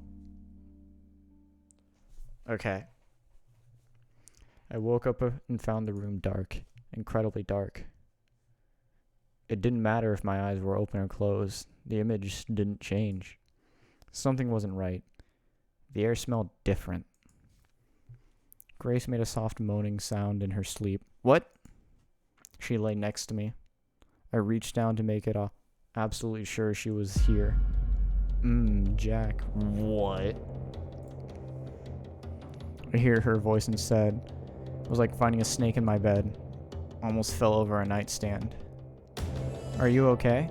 Bad dream? Stay. She touched me, skin to skin again. I remembered where I was and why I was here. Better? Yeah, sorry about that. Good. I settled back onto my side of the bed. Anna ruffled my hair. You startled me. I didn't mean to. It's okay. I know you wouldn't do that. Because you love me. What? Okay. That... Wow.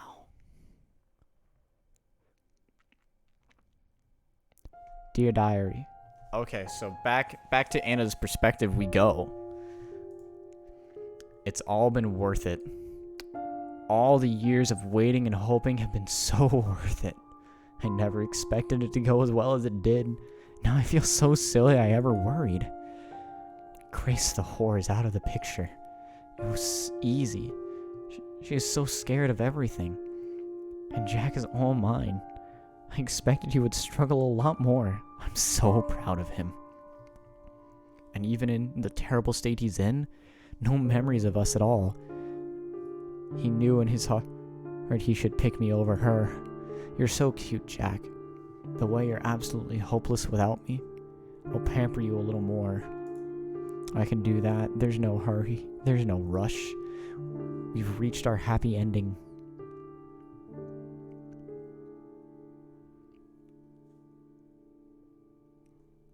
I paced around Anna's bedroom. Step, step, step, step. Turn. Step, step, step, step. Turn. It wasn't a very large room, about the same size as mine, and step, step, step, step, turn. It was dark. The curtains were drawn, but it wouldn't have been dark without them too. But it would have been dark without them too. The alarm clock's neon green lights hovering in the dark showed that it was 5:10 a.m. and that it was Monday. Step, step, step. And his bed sheets rustled. She mumbled something and sat up. Jack, why are you... I took in a deep breath. It helped me keep my voice from shaking as I answered. It's nothing. Go back to sleep. What is it? Something is wrong, isn't it? Tell me. I'll make it go away. No, please. It's stupid. Tell me.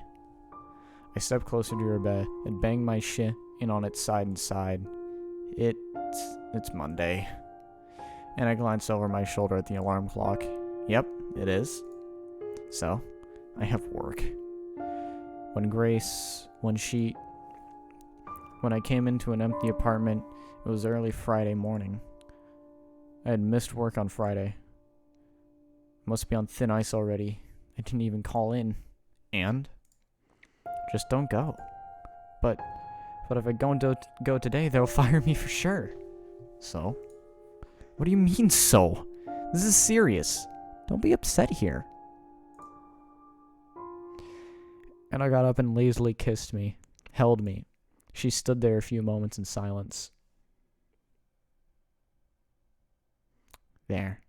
Doesn't it all seem better now? But I still... Uh-huh. No, sweetie, you stay in today.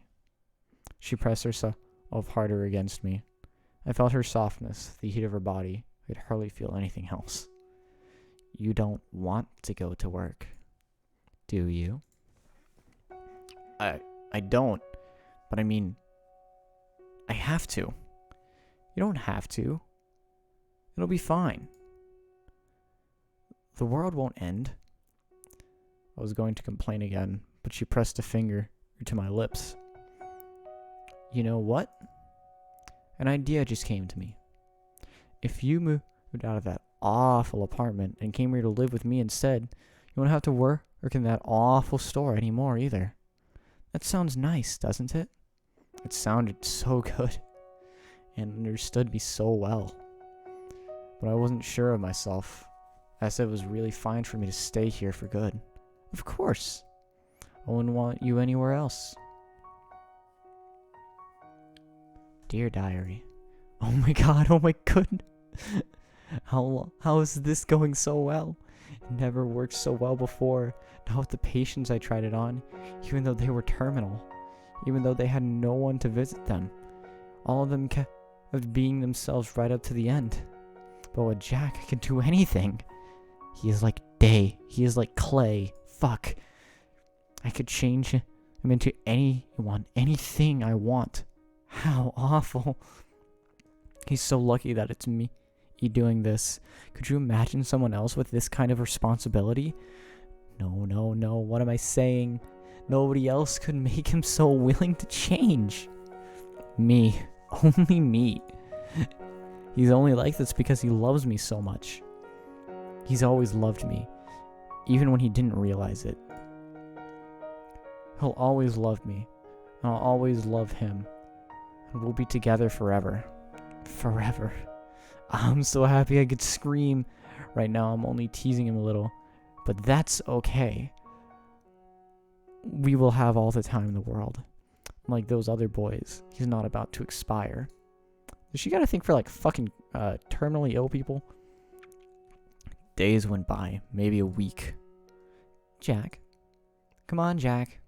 A laugh. If you don't let go of me, I can't go to work, you know. Don't go. Stay here. Hey, one of us has to go. We need it to live. I need you to live. That's very sweet, but I still have to go. I wouldn't budge. She ran her fingers through my hair. I liked that. If you get off me now, I promise I'll have a special surprise for you when I come back. It's gonna be sex. That's it. Really? Really, I promise. Or it's gonna be like fucking Grace, like tied up in like a horrible living state. Like that'd be fucked up. Okay. I forced myself to let her go. After she went away, I lay back down on the bed. I waited for her to come back. I did nothing else.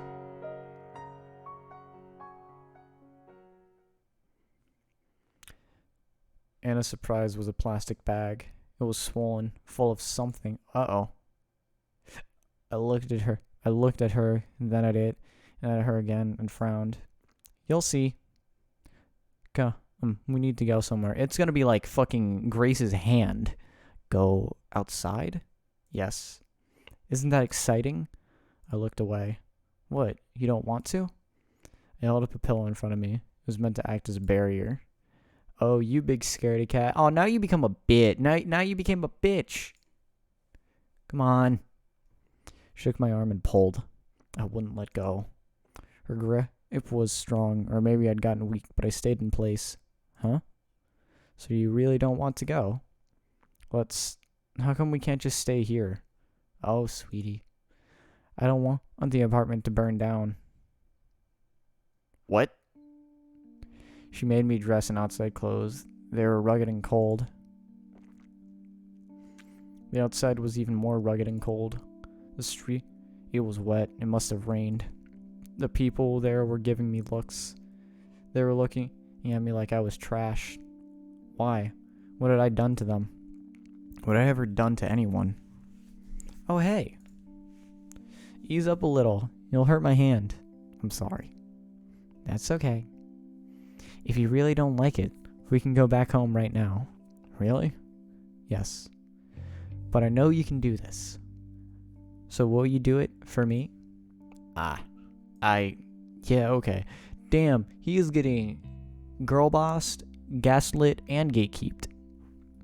He's becoming peak male wife. Great. Thank you, Jack. You're so good to me. This is like a fantasy for a lot of people, and it's really weird.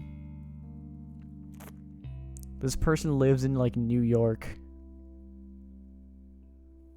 or LA. I don't know where that photo's from. But now that I realize some of those pictures were probably taken inside of a bodega. We walked for over 15 minutes. My feet hurt and my legs made clicking sounds.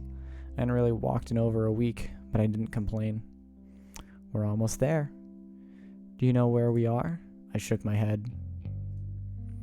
Anna had led me somewhere I'd never been. Each street we passed was dirtier and grayer and more abandoned than the last, and the people looked at us all the more meanly. I thought they were going to hurt us. Well, that's quite assumptuous of you. Fuck you. But Anna wasn't afraid, so I did my best to be brave too. Whatever she had in the plastic bag, it wasn't heavy. The bag was so full of it almost made the shape of a big ball, but it still swung so lightly. Is that your testicles? What do you think is in there? Anna had noticed me looking. I don't know. Want to guess? I didn't. I told her I didn't. I told her I couldn't think of anything. Oh well, you'll see soon enough. Is it gonna be like a bag of blood? What the fuck? Our destination, I saw 5 minutes later, was an empty street. A whole street, blocks and blocks of it, completely abandoned. The pavement was cracked, and the buildings that still stood were hollow, and everything was overgrown with weeds. It was more jungle than a city street. It was ugly. I hated to even look at it. Isn't it so beautiful? Yeah? I'll show you the best spot here. It's my favorite. It'll be our secret, okay? You can't tell anyone else. Okay. Where am I being taken? I don't like this. We passed through a tunnel-like opening and set in a tall, wide building. Beyond it was a field of brown-yellow grass. It came up to my chest. Surrounding the grass were the sides of a large apartment building that used to be its courtyard. The building was a molted, ugly gray. It had most likely been a prettier color before it burned down. It had so many windows, none of which had glass in them. They gave down at us, empty and dark. In a spot was a spare patch of concrete in the middle of the overgrown courtyard. Once there, Anna handed me something from the plastic bag. It was a small gas canister and a box of matches. She emptied the rest of the bag onto the concrete. When I saw the contents, my chest tightened and started to hurt. Anna, this is... On the ground were a few post-its, a pair of shoes, but mostly clothes. I had seen them before. They had belonged to someone I knew. Who? Someone I know an eternity ago. Too long ago to remember. But I knew these things were important. You know what this is? Yes. I shouldn't? It's fine if you still recognize them. Completely fine. You're not mad? I'm not mad. Give me that. And I grabbed the gas canister from my hands. She poured the gas onto the clothes and shoes and post-it notes down to the last drop. Then tossed the canister aside and stepped away. The canister made a tiny empty sound as it hit the concrete. Tunk. Tunk. After that, there was silence. Anna? Should I... What do you think you should do? Are you really not mad? Do what you think you need to do, Jack. And do it quick. It's growing dark and I didn't bring a flashlight. So I did what I thought I needed to do. Fuck, that scared me. I lit a match, and it took me 3 tries to get it right because of my clumsy fingers. Cradling the little fire in my hands, I brought it over to her things. They were wet and stank of gasoline. I held the lit match above them. Why are you hesitating? Don't you want to do this? I don't know. I needed to do what Anna wanted me to do, but the thought of doing it made me want to lie down and cry. I couldn't explain why those things were so dear to me. They just were. The flame had almost reached my fingers, and I don't think... Do it. I dropped the match. The fire touched gasoline and bloomed. The sudden heat made me step back. Those things, those shoes and clothes and yellow post-it notes were already crackling under and turning into charcoal. Anna stood by me. I waited for her to scold me, but she didn't. She put her hand in mine, our fingers interlocked. You did well. I did? Yes. When it came down to it, you did what you should. I'm proud of you. A warmth filled my chest. My worry for those scattered pieces of nothing on the ground faded away. All is with the love of my life, and she loved me and was proud of me. How could I care about some... I couldn't even remember what it had been anymore. Old clothes? Whatever. This is so weird. Anna giggled. Oh, that's not good. Yeah,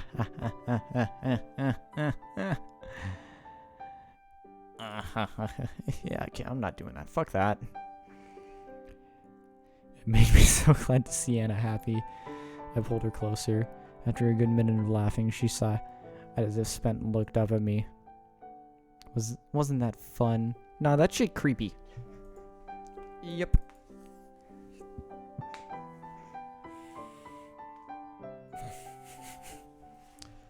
The things on the ground had already gone out. They were black and unrecognizable. Let's go back home. Okay, Anna. You're so happy, aren't you? And why wouldn't you be? I'm happy too. The happiest I've ever been. Me too. The happiest I've ever been. Really? Yep. Thank you, Jack. This means the world to me. We went away hand in hand. Damn, this shit long. Before we walked out into the grass again, I looked back at one last time of the things I had burned. Something moved at the edge of my vision, up in one of the glassless windows. I looked again, but it was gone. This place is dangerous. Are there people here? You know what? There just might be. Bad people. We should get home as soon as we can. Yes. Home. Where it's safe. That little slut. I hope she had a good look at us burning all that trash of hers. At Jack burning it. God, I'm so proud of him. It hurts. I can't believe I miscalculated, though. I thought Grace was gone for good. What the fuck? But then there she was in our hallway, asking where Jack was, and what I had done with him. All this was Jack was right on the other side of the door. Can you imagine what would happen if I wasn't there? She would have knocked on the door or rung the doorbell, and she would have probably called out too. I scared Jack so badly I couldn't care or to think about it. Thankfully, I was wrong about everything to do with her. She hasn't called the police. I knew she wouldn't. I just didn't think she'd come back at all. She was still as scared as a little lamb. Her hand shook while she demanded I tell her what happened to Jack. He can't be in there, can he? She stepped forward, but when I put myself between the door and her, she backed off again. I wonder how she didn't pee herself. She was so scared. That's a weird thing to say. Jack doesn't want to see you. What are you doing to him? No one's seen him since you went away. It's like he's disappeared. He's been here the whole time? God, what are you doing to him? Be quiet. She was making so much noise. Yeah, so are you. You're being an asshole. I put a hand on her shoulder and to see if she had the guts to slap it away. She just stood there. Jack is perfectly fine. He's happy. He doesn't want to see you again. Girl boss gaslight gatekeep, but sometimes you girl boss a bit too close to the sun, and I think this might be a reason why he wants to murder you now. I know he probably hates me now, but at least let me see him. To at least see him again. So annoying. Loneliness has made her desperate, unpleasant. That's what being by yourself does. Look at dear Jack. We've only been together again for a short while, and he's already such a sweetheart. And he was so prickly before. If you see him now, he'll tell you that he hates you. Do you really want that? No, I don't want that, but then go away. It's as simple as that, don't you think? Even someone like you should understand. Why are you so... I thought we were... She swallowed hard. I have to see him. Anna, please. Being alone made you into a real bitch, you know that? What? Or did it? Were you lonely after all? It really makes me wonder. With how little money you took with you, I'm sure you'd be living on the streets. But you're clean, you don't smell more than usual. I'm living with a friend. What does it matter? That's a lie. You don't have any friends. Grace gritted her teeth and glared at me. She wanted to run away in shame. She's so simple, so obvious, but she couldn't leave with Jack so close. So where are you staying? Whose cock are you sucking for? That's kind of an asshole thing to say. I'm not... That wrinkly old man? Is it that wrinkly old man you worked with? It's nothing like that. I am living with Dawn, but I'm not... Oh, aren't you? And how are you paying back his hospitality? You don't have any money. You quit your job too, I checked. I'm not paying back anything. Don't be shy. Oh, screw you. Move. How violent. Man, shut the fuck up. It's a good thing I separated her and Jack when I did. No more of this girl's influence, and who knows what could have happened. Okay then, that's a knife. She tried to shove past me, but I had a little surprise in my pocket. Hedda, that's... Yep. So don't you dare touch me again. I might do something bad. That is a terrified face right there. Holy shit. I pressed the knife against the side of her neck. You are a fucking psychopath. It drew blood. I couldn't help myself. But it wasn't a lot. I'm not going to kill someone out in the open like that. I'm not stupid. Grace stood petrified. You can't do this. You'll call the cops? No, you won't. They won't believe you. They never do. What the fuck does that mean? What the fuck does that mean? Right? She didn't lash out for once. What the fuck does she know about Grace that we don't? What the fuck? She must have finally realized how useless it was to try. That is a fucked up thing to say to a human being. So she shuffled away. I waved her off. It's only polite. She didn't even look back. But then she kept following me around, even after that. What a stalker. So I had Jack burn her things. I know she was watching. It was beautiful. Now she'll back off for good. I'm back. Welcome back. Hey, easy, you'll trip. The moment she touched me, those long hours of waiting were painted over by warmth. She made me so happy. Something smells good. Is it dinner? Yes. Oh, you remembered. I'm so glad. Oh, that's a kitchen.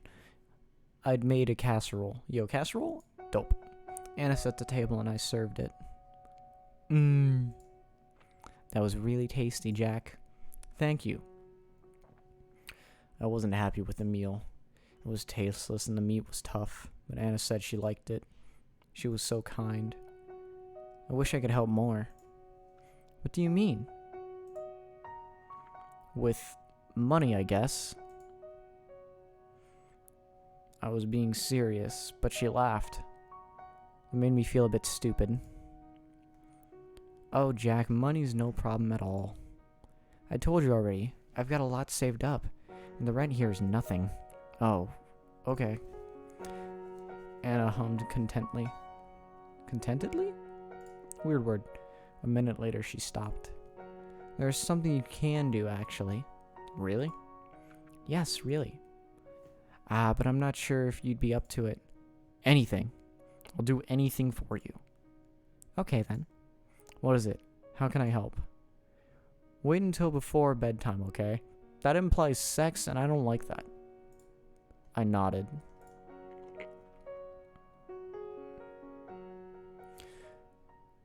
When I heard what she wanted me to do, I didn't take it well.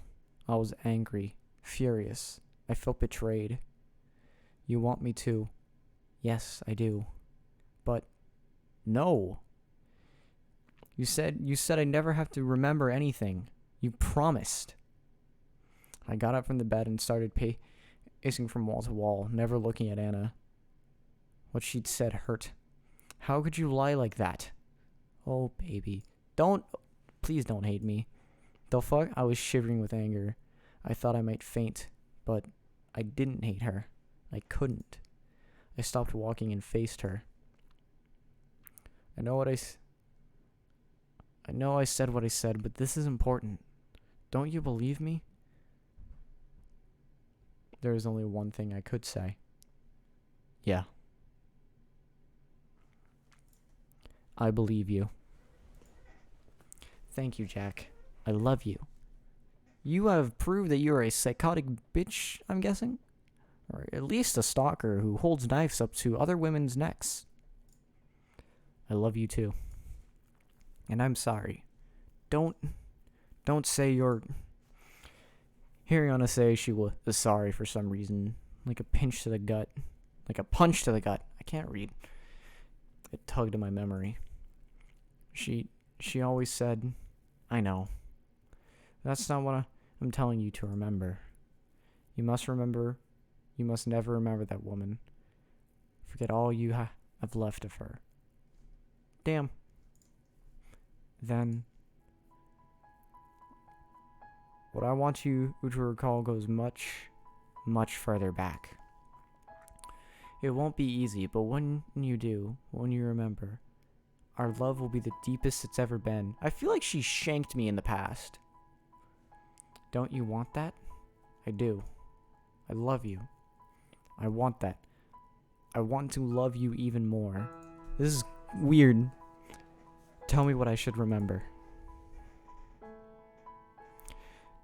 Anna embraced me with happy tears in her eyes, but she wouldn't tell me what I needed to remember. She then said it would be pointless if she told me. I had to remember it all by myself. Anna ordered me to sit down in front of the alarm clock every day for at least an hour. I was to do this for a while she was at work. I was to have my eyes closed. I was to try digging back in my memories. Far, far back. I did as ordered. But the first time I tried, the very next day, it was all so foggy in my mind that I couldn't even start. Thinking felt slow. It was like walking through molasses. I only made myself tired. Before I fell asleep sitting up, one last thought came to me. Was thinking always so hard? The second time, too, I gave up right away. I couldn't do it. But I had promised Anna. The next day, I tried harder. My head hurt, and I felt like I was groping in the dark, scared and all alone. But I did it. I had promised Anna. I waded further in. Oh no. A flash of a smile made my chest hurt, but I kept going. For love. Huh? Which one did I love? Which one did I hate? Things didn't used to be like this, did they? This feels wrong. Something went terribly wrong. I needed to make sense of it.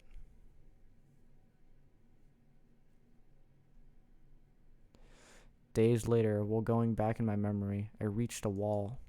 A dam. Felt like I shouldn't try to climb over it, so I didn't. There were many things out there I didn't want to see. So I went back to the puddle I'd been searching through. It was a stew of love and fear and hate, given and taken seemingly at random. It was a mess. It was a mess in my head. I would make it make sense.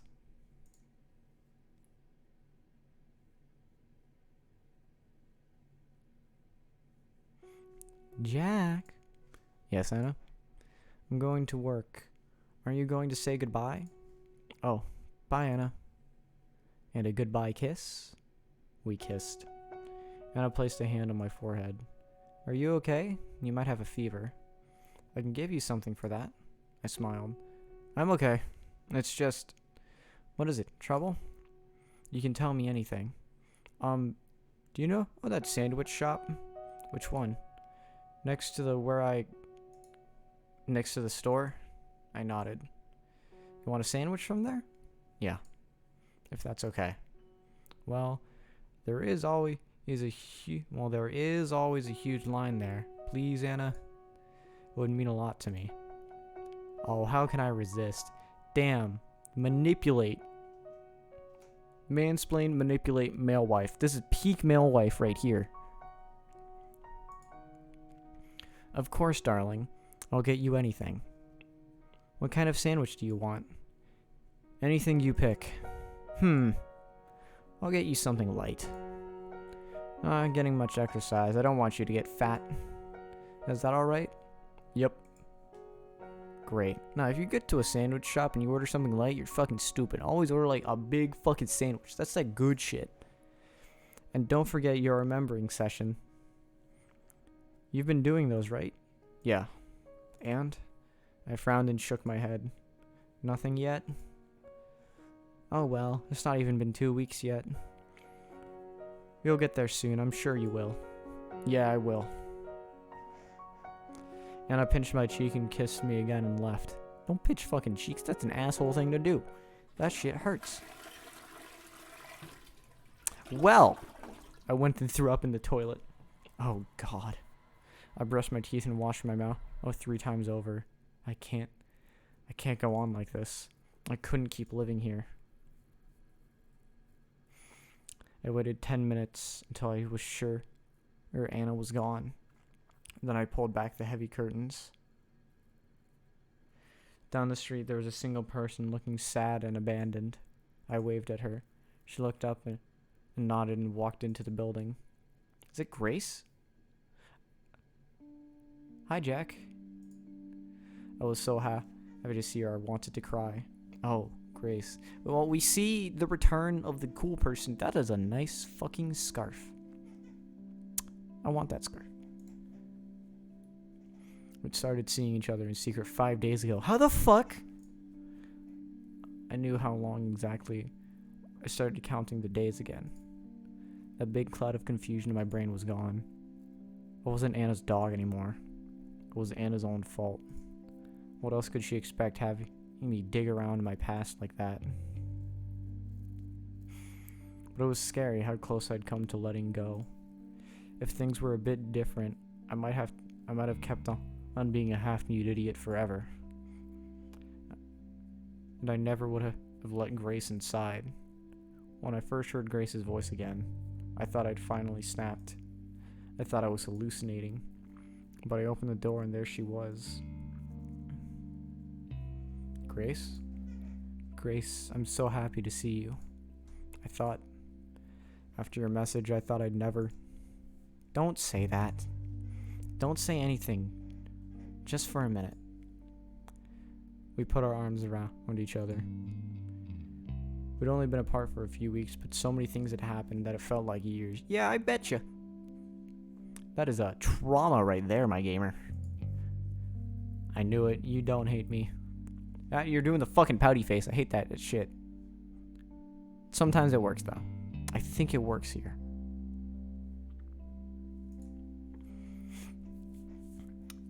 I didn't know what she was talking about, and I didn't really care. Only one thing mattered right now. Let's go. Let's get out of here. I'd been working up the courage to leave ever since I had become myself again. As stupid as it seemed, I was afraid of going outside. But with Grace here, I could leave. I could do anything. We can't. Huh? You're not going to leave here. Not yet. Why not? Do you have any idea what it's like for me in here? I can't imagine, Jack. And I'm so sorry I didn't believe you. You knew how dangerous Anna was right from the start. It's all the more reason to get the hell away.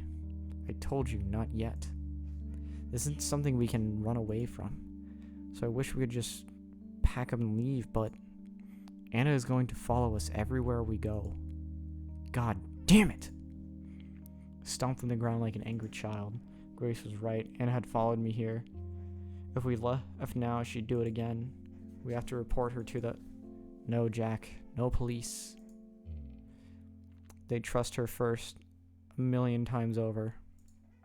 I guess they would. Besides, I wasn't even sure if she'd done anything actually illegal. But what then? What do we do? I don't know. Oh, why is this happening to us?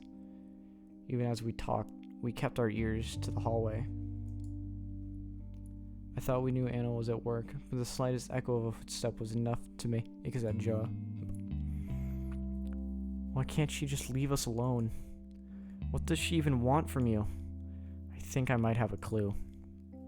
I told Grace about how Anna was trying to make me remember stuff from years ago. But it was so long ago. Anything could have made her obsessed with me. Jack. What? I'm sorry to say this. I know you've always hated it when I did. What is it? I have a good feeling what she'd say. I didn't like it. You really do have to remember. I pinched the bridge of my nose. There was a big headache coming in right behind my eyes. I know. We can't win against her like this. Not when she knows so much more than we do. I know, alright? Do you think you can do it? I don't want to do it, but I think I can. I've never tried. Not seriously. Not since those first few days. Good. Please try. And thank you for not giving in, Jack. I think he gave in at first, and I can kind of understand why, but also, like, damn, that's a bitch move that he made. I know it must be hard. Do you need anything from the outside? I could sneak something in. I don't have a lot, but... No, I don't need anything. Anna keeps me well fed. I put as much contempt as I thought I could into those words. Are you doing alright, though? You don't have any money, do you? I think Anna's got some stash somewhere around here. Grace refused. We can't risk her noticing. And besides, I'm doing okay. I'm staying with a friend. They're a big help. Oh. Alright then. So she'd landed on her feet. It made me happy to hear that. I'll be going now, Jack. Where the fuck you going? What, already? Anna won't be home for hours. She's not supposed to. We've got to be careful. And being here at all is making me nervous. So nervous I could die. You're right. Besides, we'll have plenty of time to spend together once this is over. Yeah. Just us two. We looked at each other lovingly.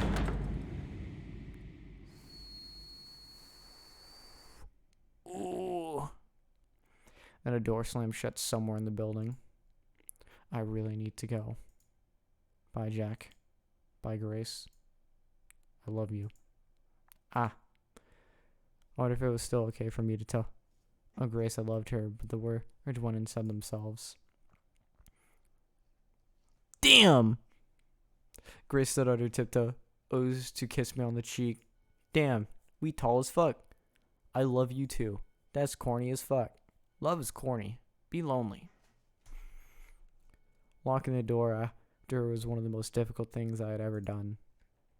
But seeing her had given me the courage I needed.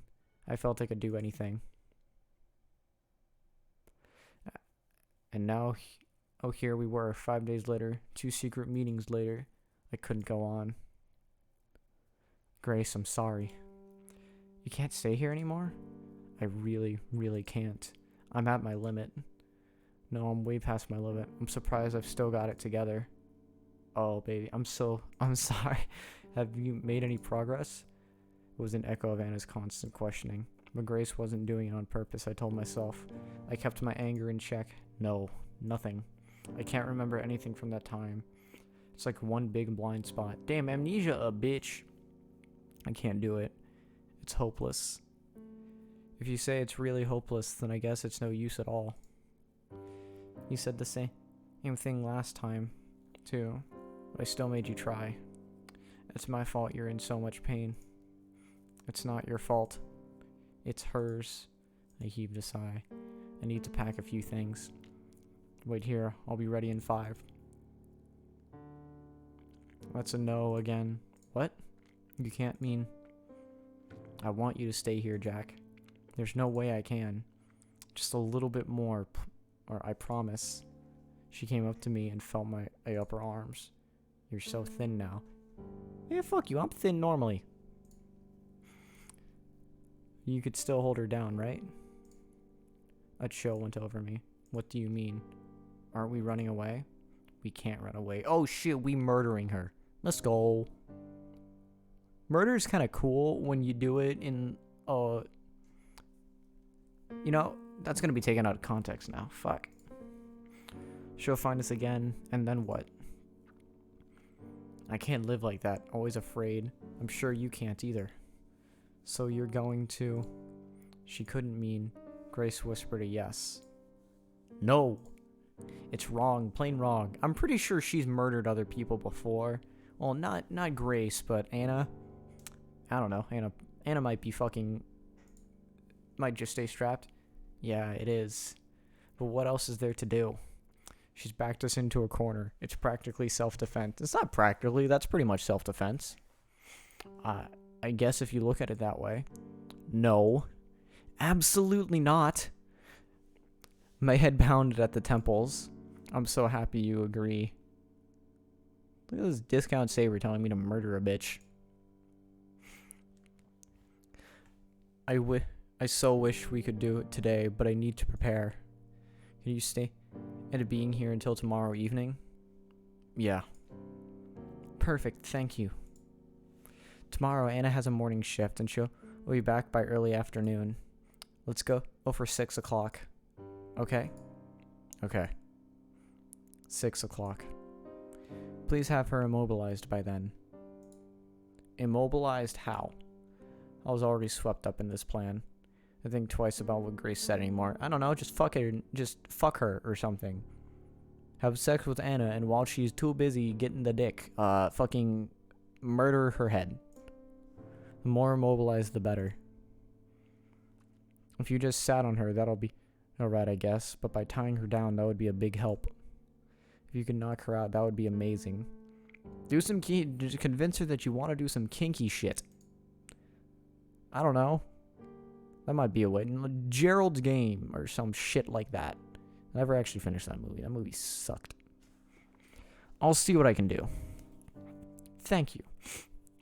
I'll be outside in the hallway. When she's all tied up or passed out or whatever, shout so I know it's safe, okay? Alright.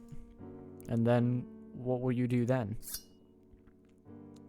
That wasn't nice. To answer, Grace took a small knife out of her pocket. She turned it in her hands a few times. Only then did I realize the full weight of what she would do. Only then did I realize how she didn't seem bothered by it. Wow, okay, so you've become a psychopath too. Grace, what happened? What do you mean? This isn't like you. The Grace I know. I hesitated. What did Anna do to you? Grace's good mood seemed to evaporate. She pressed her face against my chest. She did a lot. I felt like I was dirt, and I promised myself that it would never happen again. The knife was still in her hand, and it looked so sharp. She took you from me. That's the one thing I really can't forgive. Imagine how happy we'd be if she never existed. I put my arms around her. I get it. Then let me do it. Give me the knife. I don't want to see you do this. Maybe I'll be able to work something out, I thought. Maybe it won't have to lead to bloodshed. I hated the sight of blood. I'm sorry, Jack. This is something I have to do. No, it's not just that. The truth is, I want to do it myself. Damn! Okay, shit has escalated in this 2.5 hours. I feel like it's like nothing will ever feel right again if I don't do it. She put a hand on my chin. I leaned in closer, but she stopped me before we kissed. I love you, Jack. Oh, that's base. I love you too. That's fucking based. You'll both cringe. Her skin felt hot. It was giving off heat like a furnace. Are you scared? Yeah, I'd be scared too. Please don't be. One day we'll look back at this and laugh. Fair enough.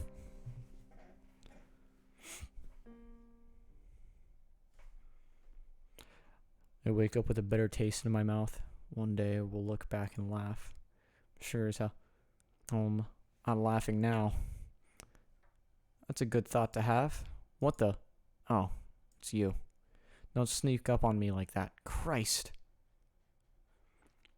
You should laugh as much as you can, you know.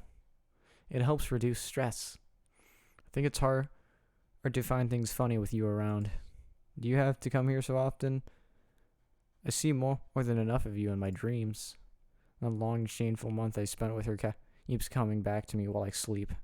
It's souring my mood. I can't even pretend around Anna anymore. Maybe I should write about it in the journal after all. No, screw that. Being too embarrassing to write down.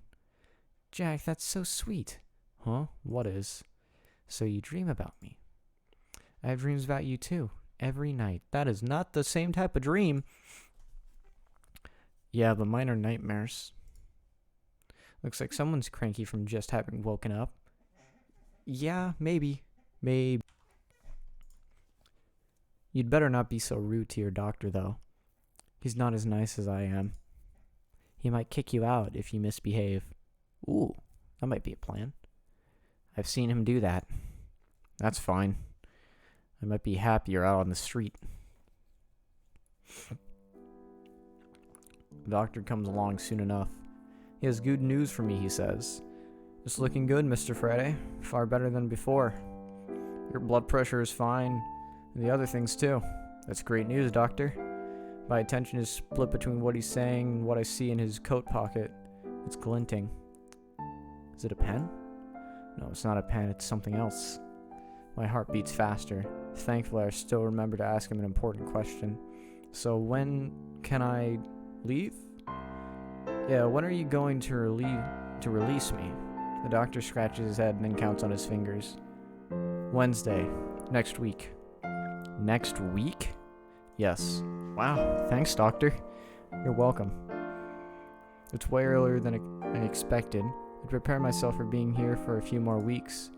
Thank you so much. Here. I put out a hand for him to shake. After a second, he takes it. I pull him closer and he stumbles. And he stumbles, nearly sprawling across my bed. It's a very sloppy handshake. Sorry, doctor. My bad. He coughs. It's fine. You've really helped me. A lot. All in a day's work. So yes, next week. And then you've got rehab. Rehab, doc? Oh, yes. After you leave, it's straight to the physical rehab facility for you. We don't have an inpatient facility, but there's a great one. And on the other side of town, I'm sending you there. I'm not going home?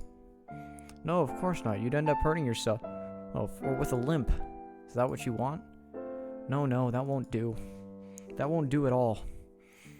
He jots down on some notes.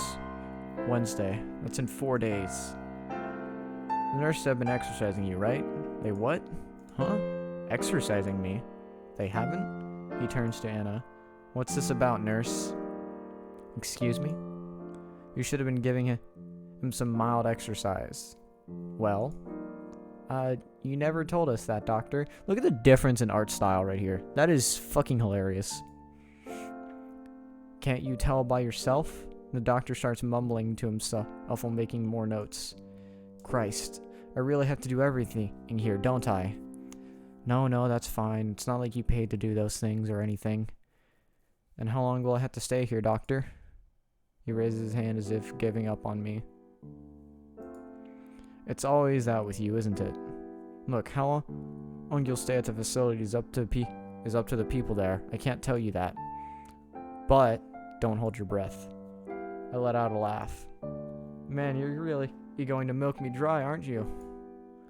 You've got to deal with the people over there, doctor.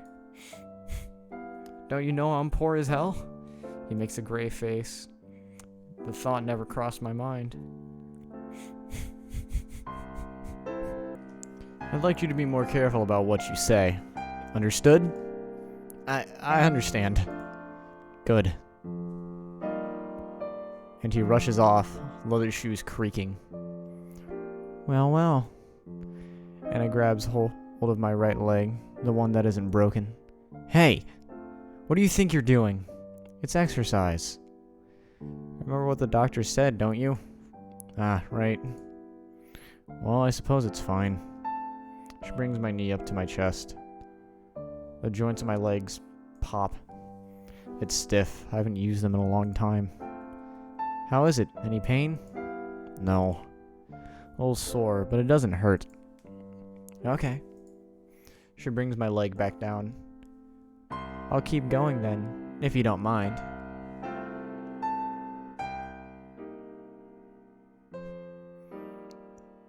This is just so loud in my ear, but it's fucking hilarious.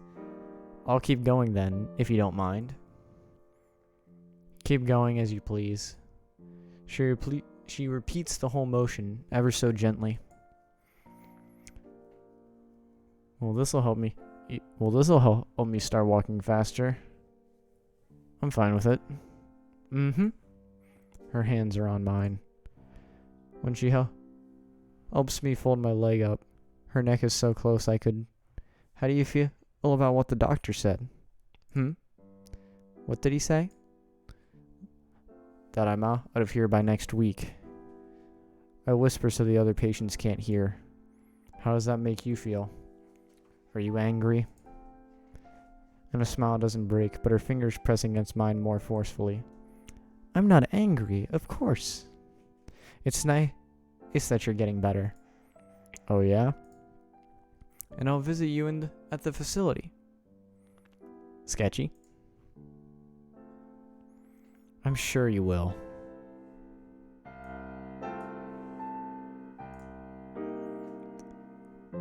Oh, but what if they're very strict about visiting hours? That'll be a bummer, wouldn't it? For the first time in so long, I feel like I have the upper hand. It's going to my head. And who knows, maybe I'll tell them I don't want any visitors. To focus on your recovery? Yeah, of course. That's good. I want you healthy, darling. She stops exercising me mid-motion. I can wait. How long do you think I waited before? I'm a patient girl. Her fingers find their way up my inner leg. I can wait, no problem. Because after this is done, you'll be mine again. All mine. Sketchy. I don't like it. Forever. I grab her by the wrist. My fingernails dig into her skin. Ouch. You're hurting me. Shut up. How come? What makes you so... I'm never living with you again. You know that? Oh, sweetie. You'll do as I say. Of course. You still have grace. Well, yes, that's one reason. But there's one much dearer to my heart. Do you know what that is? I glare back. It's that you love me. I don't. You crazy bitch. I don't. You do. You know what? You look like a fucking Genshin Impact character. Ugh. You love me even if you don't. Oh no, you love me. Deep down, you love me more than anything in the world. Just like I love you. That's sketchy as fuck. But you spent so long living all these lies that you started believing them yourself. Don't worry though. I'll help you remember all over again. Finally, she lets go of me. Get plenty of rest. You have a lot ahead of you. That's sketchy as shit. She goes away, leaving me to myself and my broken body. That night, I dream of how I got to be like this. Okay, so we finally find out what the fuck happened. The evening of the day Grace told me we would kill Anna together, I worried so much that I got a fever. Goodness.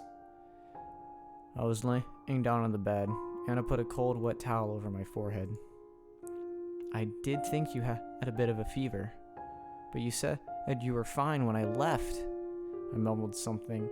I've been trying to tell her to stay away. I was seeing Anna, thinking about what we'd do to her, that had scared me so much that it made me sick. I was weak. I can't understand what you're saying, but whatever it is, you can tell me later. For now, just rest. My thermometer reading made her frown. If this goes up anymore, I'll be taking you to the hospital. I croaked out that I was fine. Oh, sweetie, you will be fine, but only if you do as I say. Try to get some sleep. I'll get you some medicine and a nice cup of ginger root tea. Thanks.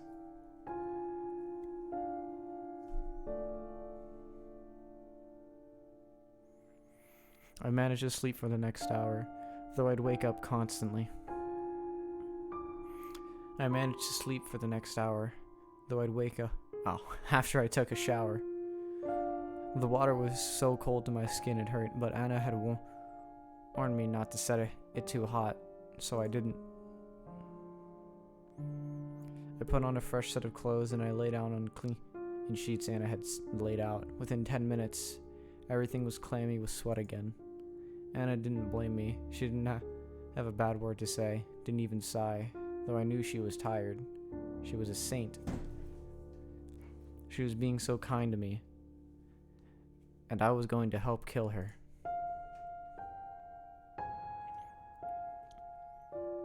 There must be I thought, some other way. I couldn't let this end in violence. I just couldn't. So my fever-numb brain came up with the best plan it could. I don't know, Jack. Are you sure? Yes, I feel so much better now. I can take a day off. It'll probably be fine. It'll be okay. See? I handed her the thermometer. It was a mercury thermometer, and I had actually let it reach only a near fever point. I didn't lie when I said I felt better, but I still did have a fever. Well, alright then. Please stay safe and call me if there's any problems. Anything at all, okay? Okay. She left and I got to work. There was a trace of my past somewhere in the apartment. There had to be. I didn't know where it was or what it would look like, but I hoped Anna had brought something here, or with her. Had brought something with her here. I was going to find it. Then I'd confront Anna with it. And whatever would happen after that, I wasn't going to let anyone get killed. I really should have done this before, I thought. It would have saved me a lot of grief. But it was no use thinking about what could have been, so I searched.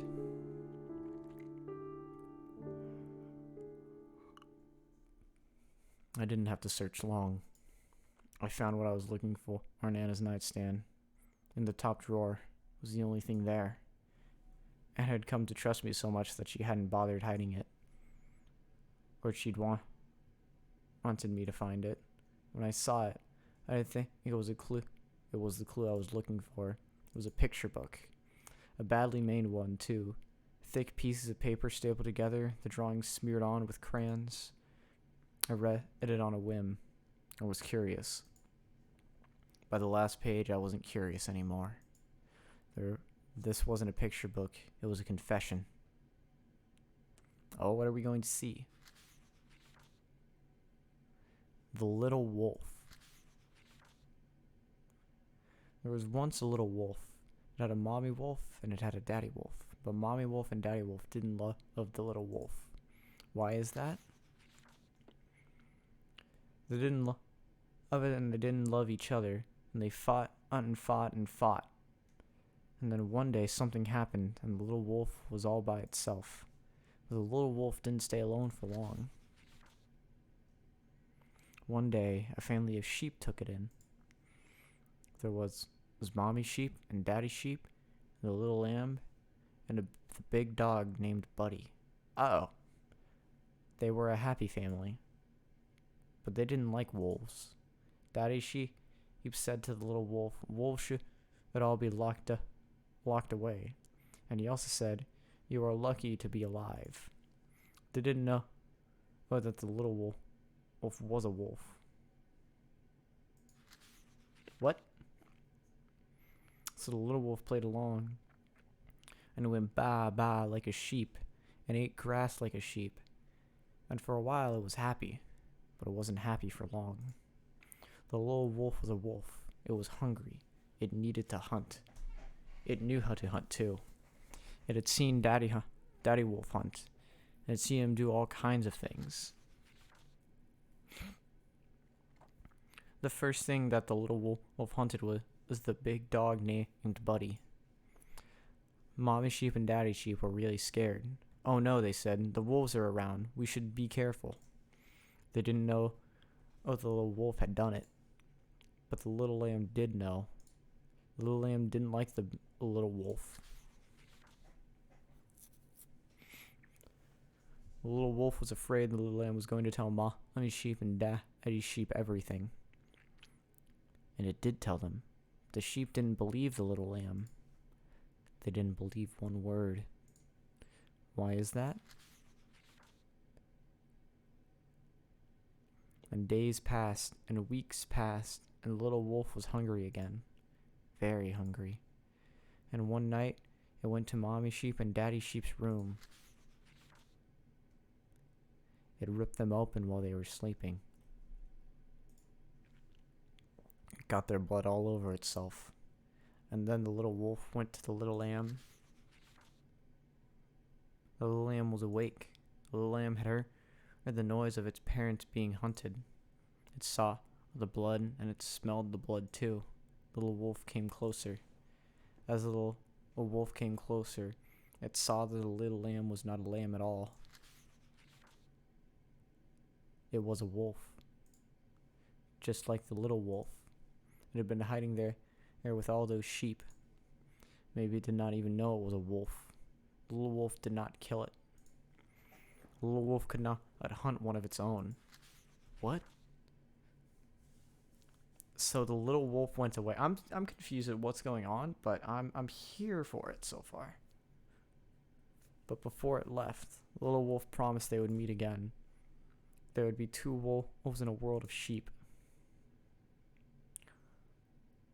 She killed his parents. You bitch. I found it hard to stand back up.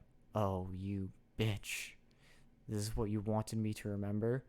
This is what you... The psycho had taken everything from me. Had almost done so a second time. And for what? I swear. I spoke aloud. I imagined my family there with me. The family she'd taken. I swear all. I'd what? Not even killing her seemed enough for anyone. Or maybe it would be enough. As long as we made it hurt.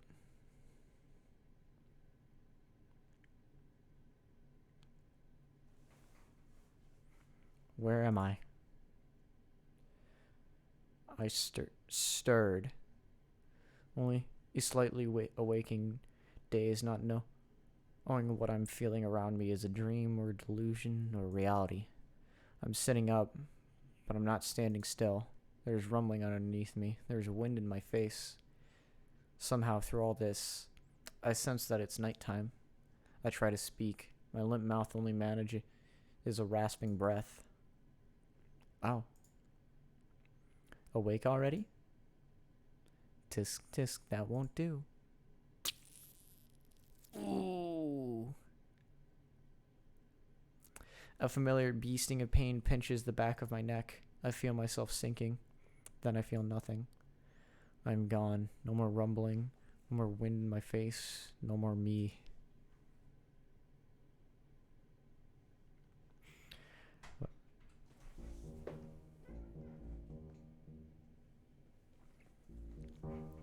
By the time Anna came home, I had been stewing in my hate for hours.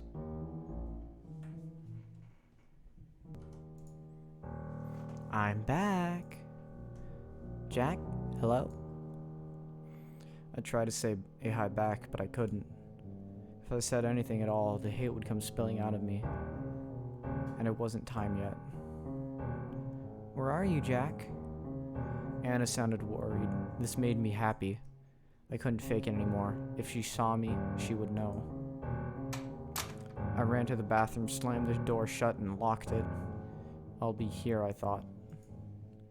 Until it's time, I'll stay here. If I see her, I'll lose my mind. Anna's footstep came pattering over to where I was. Sweetie, are you okay? She tried the handle, found it locked. You're still sick? Oh, I knew I shouldn't have gone to work. There was a pause. Then she tried again to open the door. Hey, at least say something. You're scaring me. Jack, can you hear me? I'm fine. A sigh of relief. Oh, good. Let me in now, darling. No. I'm staying here. For a while. Please open the door, Jack. You don't sound good at all. You sound like you're in pain. I said I'm fine. Then there came another long moment of silence. Please tell me what's wrong. This time I didn't answer. I lay down on the cold tiled floor. I wouldn't stay like this until I felt it was about 6 o'clock. It's like I had a clock down there with me. But it was better to guess than and go out now. Jack, go away. She walked away and I thought that was it. But I heard her come back a minute later. I'm coming in, Jack. Stand back from the door. The hell are you? Whoa. Oh. Okay then. That is a that's not good. Stop it. It struck again. And then once more. The flimsy wooden door was starting to cave at the handle. Any more and it would splinter. Anna, stop. There was a dull thud as she let something heavy drop to the floor. Huh. Come out, then. I hesitated. Alright. She grunted as she picked her tool back up again. No, wait! Stop, I'm coming out.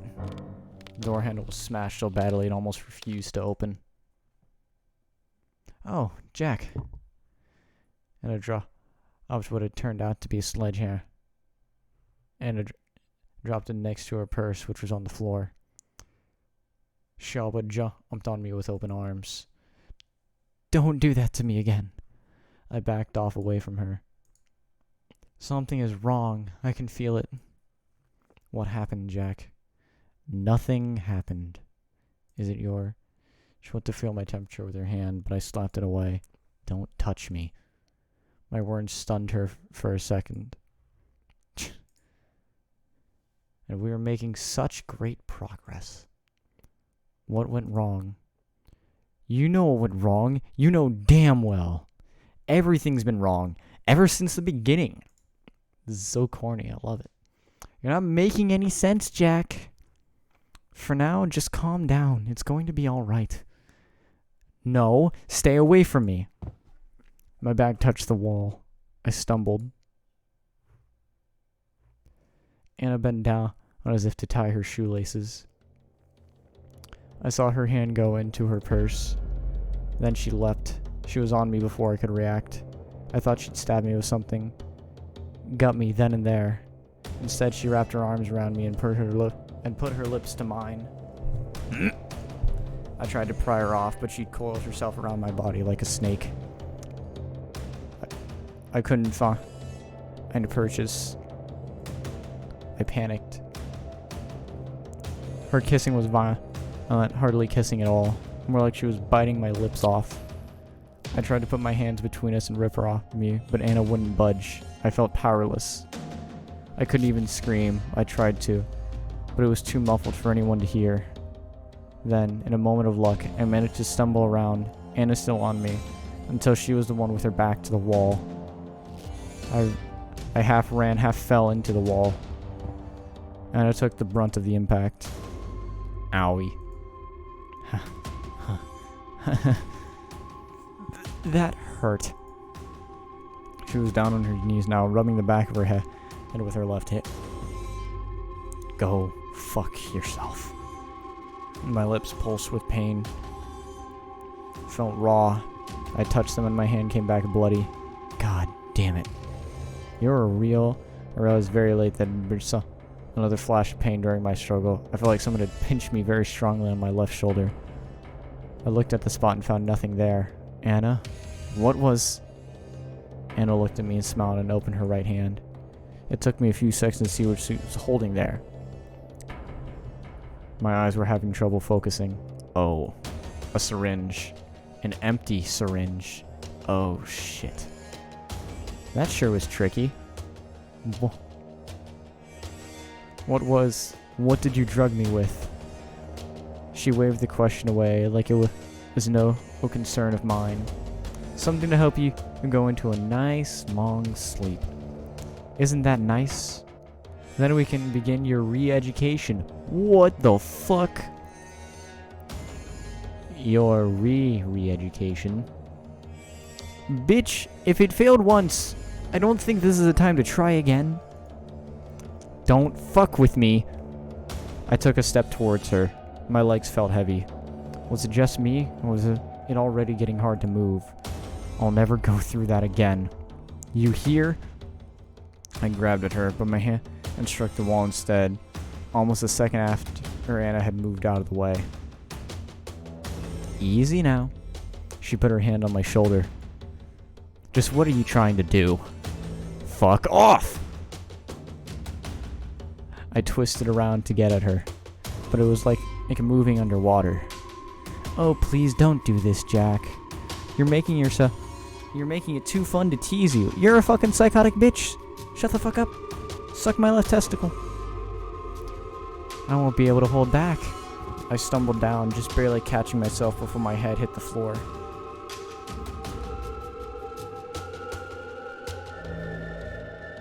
My eyes wandered up to the ceiling. My limbs were lead. I felt I could not move. Oh, that is a terrifying shot right there. There you go. Help. It was a fly. I was a fly. Help. Trapped in a spider's web. Honestly, what are you doing? Help. With no way out. Stop that. Help! The neighbors will think we're weird. The neighbors will think we're weird. I went to shout again, but something caught my throat. Instead, I nearly coughed my lungs out on the floor. Are you all tuckered out now, sweetie? Goodness, you really had some fight in you. You're pretty scary. Next time I'll definitely... What's that? I heard it then too. The front door handle rattled, and someone banged on it twice. Ah. Anna laughed. I think I know who this is. And then it dawned on me too. I tried to shout again, but I was still coughing. Anna went to the front door on her tiptoes and checked the peephole. She had put a hand over her mouth to stop herself from giggling. To me, she mouthed the words, "Guess who?" I knew who. She was here early, and I'd failed her. Anna waited until the banging started again. In a single full motion, she unlocked the door, opened it, and stood back. Ah! Grace stumbled in, her toothpick of a knife in hand. Jack! What? Anna was a blur. She elbowed Grace in the stomach, then jumped back as if expecting Grace to slash at her. Grace did nothing of the sort. Her knife slipped up from her hand and she fell down right after it. Huh? That's it? Really? After closing and locked the door again, Anna stepped closer, fearless now. She kicked Grace in the ribs. That's a bitch move. Kicking somebody in the ribs hurts. Yeah. You invaded someone's home, and this is all you can do? Someone's precious home? Please, stop. I'm sorry. Anna sighed. You're hopeless. She went to her purse and rummaged through it. I knew you had your hand in this. You're the only one who can corrupt my Jack this way. Well, no more. Anna brought back another syringe, this one filled with clear liquid. This is a Jack dose. Try not to die, okay? Stop that. I had managed to stand back up. I wasn't going to let this freak hurt Grace. You know, I think there are times when you just need to cut your losses and just pass the fuck out. Leave her alone. Christ's sake, don't do that. Do what? I looked again. It had already been done. The syringe was empty. Aw, shit. I'd been too slow. Sit down and be a good patient boy again. Damn, bitch, you a psycho. While I decided what I'll do with this girl. Anna wandered off to another room. She shouted from there. Do we have any rope, Jack? I'm sure I brought some. I rushed to where Grace was on the floor. She wasn't squirming in pain anymore. Instead, she was lying down incredibly still. For a second, I thought she was dead and my heart sank. But she was still alive. She was breathing quick, shallow breaths. Her eyes were closed but fluttering. Shit.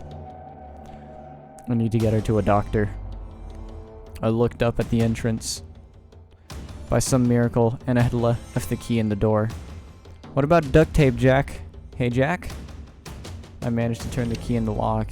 Even in the state I was in, I turned back to Grace. I thought she probably couldn't hear me. I had to tell her something. Grace, I'll go get help. I'll be back here soon. I couldn't carry her out. I was on the verge of collapsing on my own. The best I could do was get someone down out on the street to help me. I turned the handle using both hands. The door wouldn't open. What the? Oh no. The door was bolted shut. Anna must have added the lock on her own. Mine and Grace's apartment didn't have one. I tried to unlock it, but my fingers wouldn't move like I wanted them to. I tried again and again. At best, I could manage to get my nails caught on the bolt, almost ripping them off. Ooh, that hurts. That is a pain. I nearly cried from frustration. Damn it. Damn it. Damn it. On the verge of giving up and letting go, I looked around the small apartment and found my means of escape. You're gonna jump out the fucking window. I'll either have to use my really nice cuffs on her or go to the... Jack? Where are... Oh, shit. Anna had seen me hanging at the window legs first. She ran over to me. I slid further back. Jack, you'll fall. Yeah? It was a miracle I'd managed to slide back the curtains and open the window with my useless hands. Stay away from me. I was holding onto the window with open palms, and I was slipping. No, you'll hurt yourself. Take my hand. I glanced at the street below. When I'd gone on to climb out, it didn't look like much of a drop. This was the only second floor after all. Now I wasn't so sure. There was so much empty space between me and the hard concrete. Take my hand, Jack. If I landed well, I thought, though, I'd be fine. Probably. What are you waiting for? Anna grabbed my wrist. Bye. My hands let go. I was not connected to anything. I floated.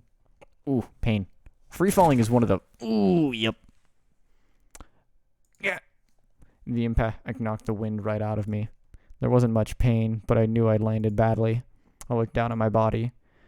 My leg was a shape no leg should be. Yeah, that's probably not good. I came back to consciousness, gasping for air. I look at my leg. There's a blanket over it. I push the blanket inside, and my leg is there in a cast. It's a ramrod straight. It's ramrod straight. I have no idea what ramrod means. I wonder what it does mean.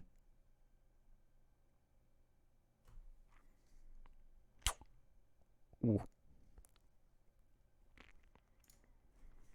The sight calms me.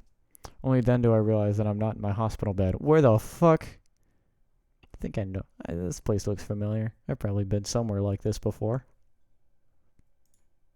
I'm in a wheelchair in some abandoned place. It's cold. Good morning, sleepyhead. Anna is there, with a large sack of who knows what at her feet. Oh, no, no, no. I wait until my breath is back before speaking. Of course you're here. Has there ever been a bad moment in my life without you? She says nothing, only smiles. I look around. So, you kidnapped me. The hospital will find you. No, no, no. I didn't kidnap you, dear. You were discharged. I did all the paperwork and everything. You got out a little early. I'm sure that makes you glad. But you were sleeping, so I decided for you as well. The doctor didn't mind, though. He even let me cancel your rehab facility stay. God damn it. That asshole of a doctor. So nobody's looking for me. This is it. She has me where she wants me. She's won. At least that's what I want her to think. I slip my thumb under my cast and smile. It's still there, right where I put it. Why did you bring me here, Anna? And where is here? You mean you don't recognize it? Take a look outside. I look out the busted windows. We're fairly high up. On the ground below us is a sea of tall grass. Oh, it's where they burn shit. In the middle of the grass is a square of dark concrete. This is where you showed your love to me. By burning everything that reminded you of that girl. Tell me where she is now. Oh. I was surprised how nonchalant you were about this. Anna kicks a bag at her feet. It whines. Oh, what the fuck? That's fucked up. Oh, God. It isn't a bag. It's Grace. Bound and gagged. Okay. So I might have to censor shit depending on what I'm shown. Untie her, goddammit. Yeah, that'd be a good thing to do. Can't you see she's hurt? She's not hurt. She's fine, see? Anna removes a rag she stuffed in Grace's mouth. I gave her water and kept her fed and everything. Well, most of the time. But I tell you what, she used to be a real handful. Grace stares blankly. Let Grace go, you monster. Take those cuffs off.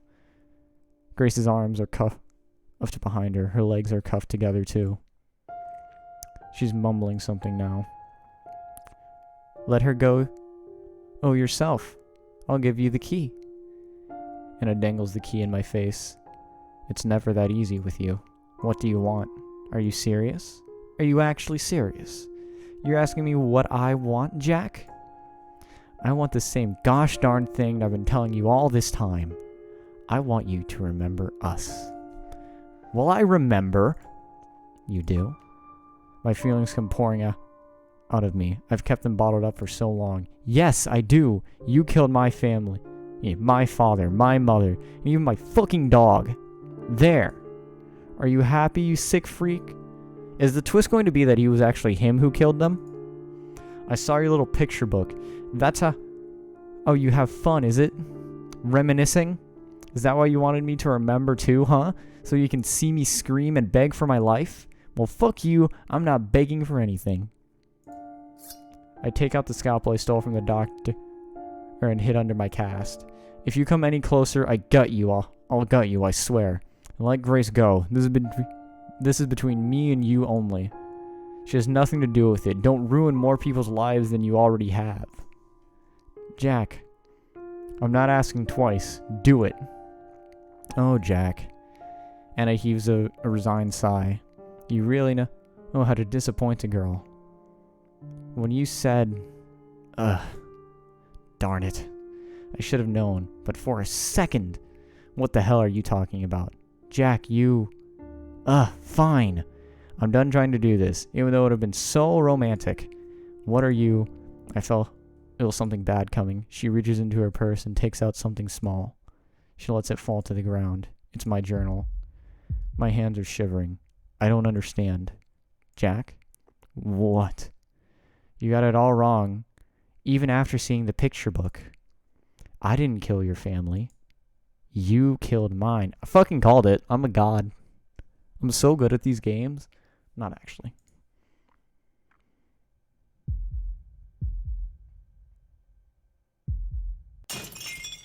Ooh, glass shattering.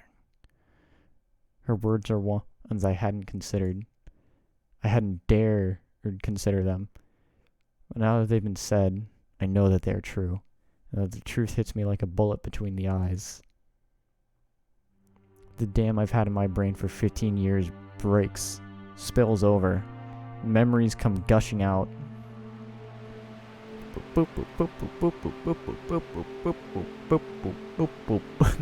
Where am I? I'm somewhere dark and cramped. A hidey hole. I'm hiding. I'm back there. I don't think I ever really left. Where are you, Jack? Stop running away. No. No. Please don't let them find me. Please. Please, please, please, please. Oh, God. There you are. Pain. So much pain it makes me vomit. I'm not used to it yet. I'll never be used to it. I don't think anyone could live with all this pain. I can't. Mom, help me. Cold eyes. Like she's looking at dirt. It's always like this. Day in, day out.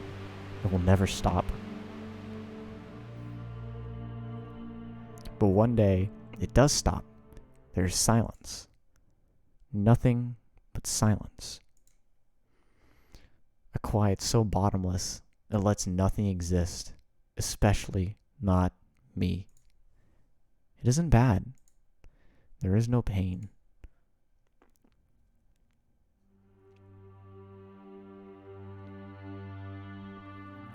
But things start moving again. I have no say in the matter. I'm being swept along. It's all right now, Jack. You're safe with us. A pair of warm strangers. I can't even imagine how rough it was for you. You can call me Mom if you want, but you don't have to. Mom? Yes. Oh, thank you so much, Jack. We love you. They pretended to be nice. They pretended to like me. They gave me food to eat, gave me books to read, and all sorts of other things. They're trying to make me like them. They're very clever. But I'm more clever than they are.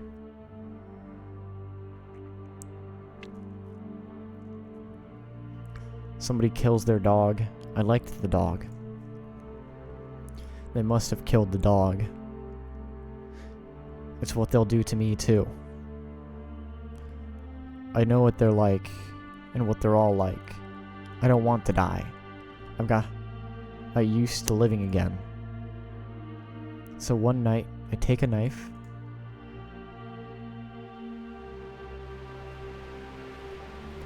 I visit the girl they're keeping with their blood still on me.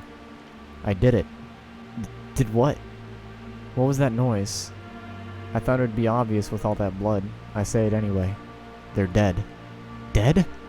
The girl's eyes open wide. Her grip on her pillow tightens. Who is? Mom and Dad. I thought she'd be happy, but she starts crying. They're not happy tears. They're sad tears. Scared tears, too. She's holding the pillow between us like she wants it to protect her. She's afraid of me. Why? You're free now.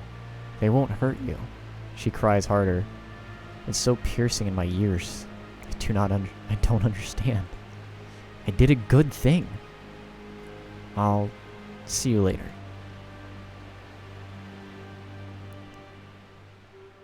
The crying is so loud I have to go outside. It's cold. Steam rises from the warm blood. I did a good thing, didn't I? I did. There's no doubt now. There's doubt now. Fuck. I think of their eyes when it woke up, their necks opened up. What the fuck? They weren't angry. I didn't know that they were. I didn't know what they were. Now I think they were sad. I'm confused. So confused. I've never been this confused. I dropped the knife. Sobs come out of me even though I don't want to cry. It's all too much. The whole world has come crashing down on me. I can't handle it. I'll break. I hear a voice then. It's coming from inside me. It's my own voice. It's whispering. It says, "This did not happen to you." It didn't happen at all to anyone. It was all a dream. You'll forget about this in the morning. So I lay down and I sleep. And by morning, I've forgotten.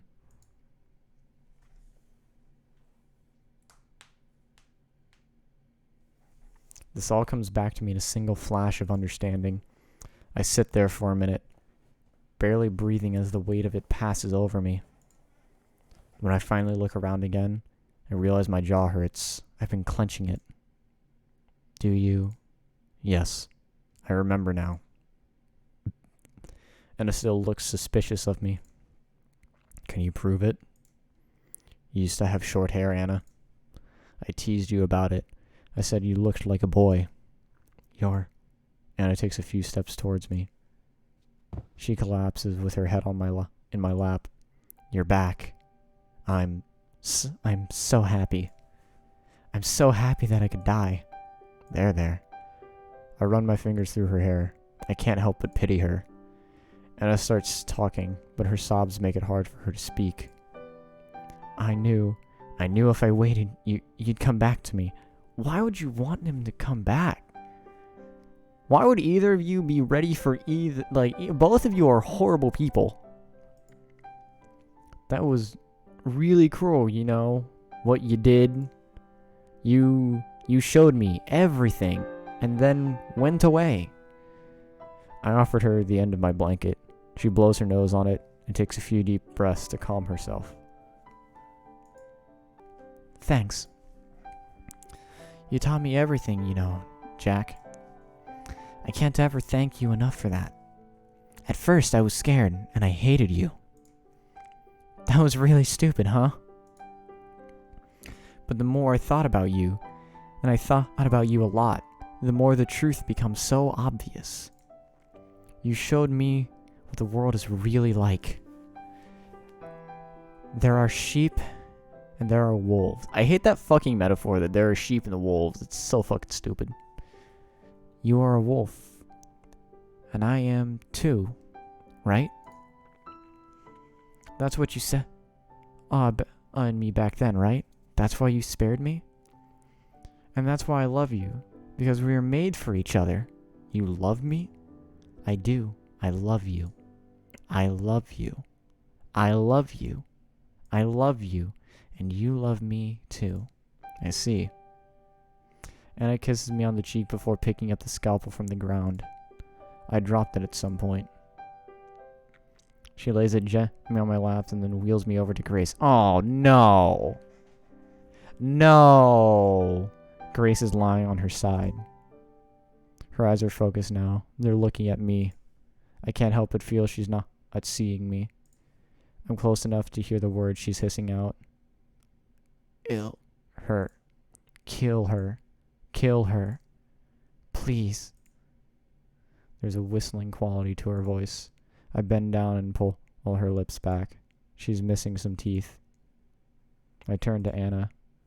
Ah, well, that's, how many? Just 4. No more than that. And I didn't enjoy it or anything. She just really wouldn't shut up until I did that. And his eyes dart sideways. I follow them, and I see a pair of pliers on the ground, alongside a towel and a bottle of what might be rubbing alcohol. Are you mad? I don't answer. How do I feel? You know, I didn't kill Buddy. What? You didn't? No. Then who did? I shrug. It could have been anyone. Anna thinks it over, but eventually also shrugs. Oh, it doesn't matter, really. I guess it doesn't. Okay, so we're going to save and save. And then we are going to pick both options. So first option, I hate picking this option because Grace is completely innocent in this entire scenario and has done nothing wrong. Besides maybe want to kill somebody. But either way, we kill. Oh, shit. That is some horrible noise. I plant the knife. Grace's neck blossoms red. It's the 3rd time I've seen this strange sort of fountain. I forgot how pretty it was. Oh, shit. But the smell is still awful. Yeah. This also just doesn't make me feel good to do. I do not like this. Anna crouches down next to me again. You did well. Your shoes are wet. It doesn't matter. Now that you've come back to me again, nothing else matters. I love you. God damn it, now I gotta create another. Okay, so we save over that. We save here. Oh! Anna looks down at her bleeding throat. It's such a poor censorship, but I fuck with it. She's surprised, but not too surprised. Whoops. My hand slipped. She opens her mouth to speak, but red comes out. Shh. Oh, I don't like doing that shush. That's fucking creepy. It's alright. Let it happen. Anna reaches out to strangle me, caress me, but her hands fall short. She grips the edge of my wheelchair instead and falls back. Heck, she takes me with her. Ow. I'm lying on my back. My left leg, still in its cast, points up to the ceiling. Damn. I had a feeling it would end this way. But that's okay. I made the world a better place. I killed Grace and I glance at fuck. I glance at Grace and Anna. They're still twitching, but their eyes are like glass. I'll see you later. The more goes red and then black, then nothing. Is that it? Yep. Okay. History. And we'll load.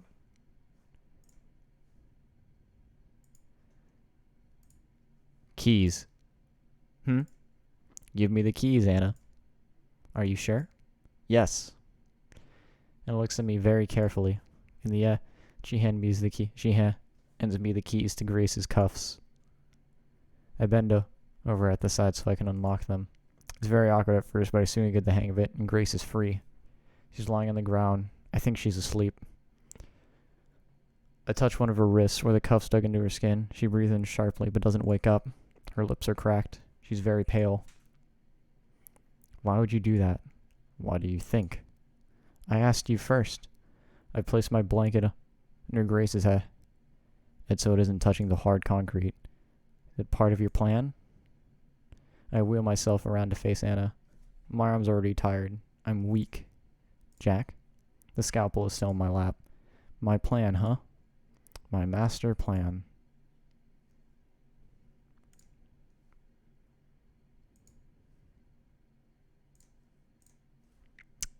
Kick.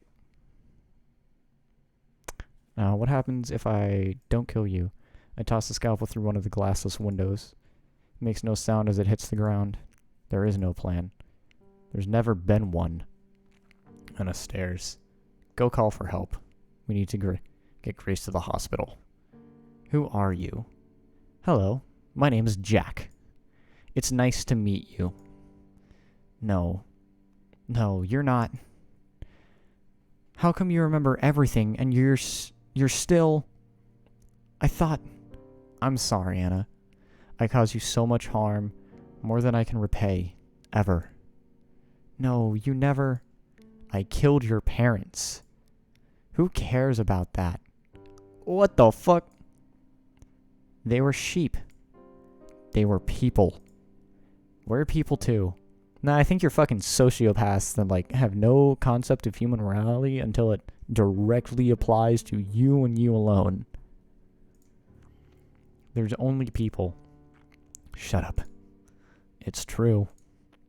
No, you're wrong. I'm so sorry. Oh, shit. Anna takes out a knife and holds it to my throat. Is it Grace's knife? The one she wanted to kill Anna with? I'm not sure. It could be. Either way, she has it pressed against my jugular. Stop playing tricks with me. Please. I can't take it. Don't do this, Anna. If she kills me, her future is done. I can't let this happen. This is my fault. Put the knife down. Or what? You'll do what? I won't do anything. I'd never hurt you. I want you to be happy. Fuck it. Nah. Then... Anna forces my fingers around the knife's handle. Take this and... Wiping her eyes shut, she turns my wheel until I'm facing Grace. Do it. I'll be happy then. Kill her. I can't. Why not? I'm not who you think I am. The man she thought I was doesn't exist. He never did. What I did when we were kids was a mistake. No, it wasn't a mistake. That's kind of more than a mistake. I think that's just murder. It wasn't. You were my hero. You like those bitches on Tumblr and like Twitter that idolize mass murderers? It's really fucking weird, by the way. Don't do that. Right? She's struggling. She might accept the truth, or maybe she won't. Can't be easy. Realizing that there was no meaning behind the most important thing that ever happened to you.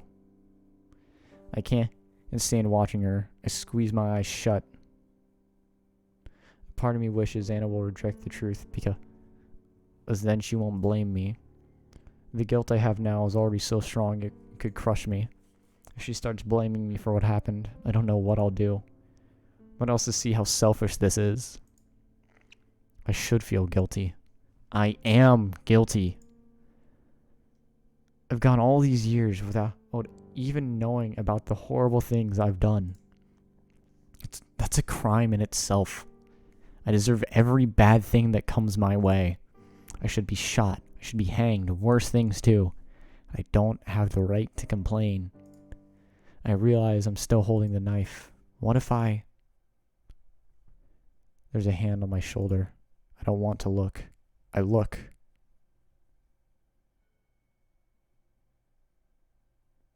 White screen. What the fuck? What the fuck is this? A cool breeze wakes me up. Thank God something woke me up. I hate being stuck in the past. What? You're finally awake, Jack. Did you have a nice dream? What the fuck happened? Should I tell her?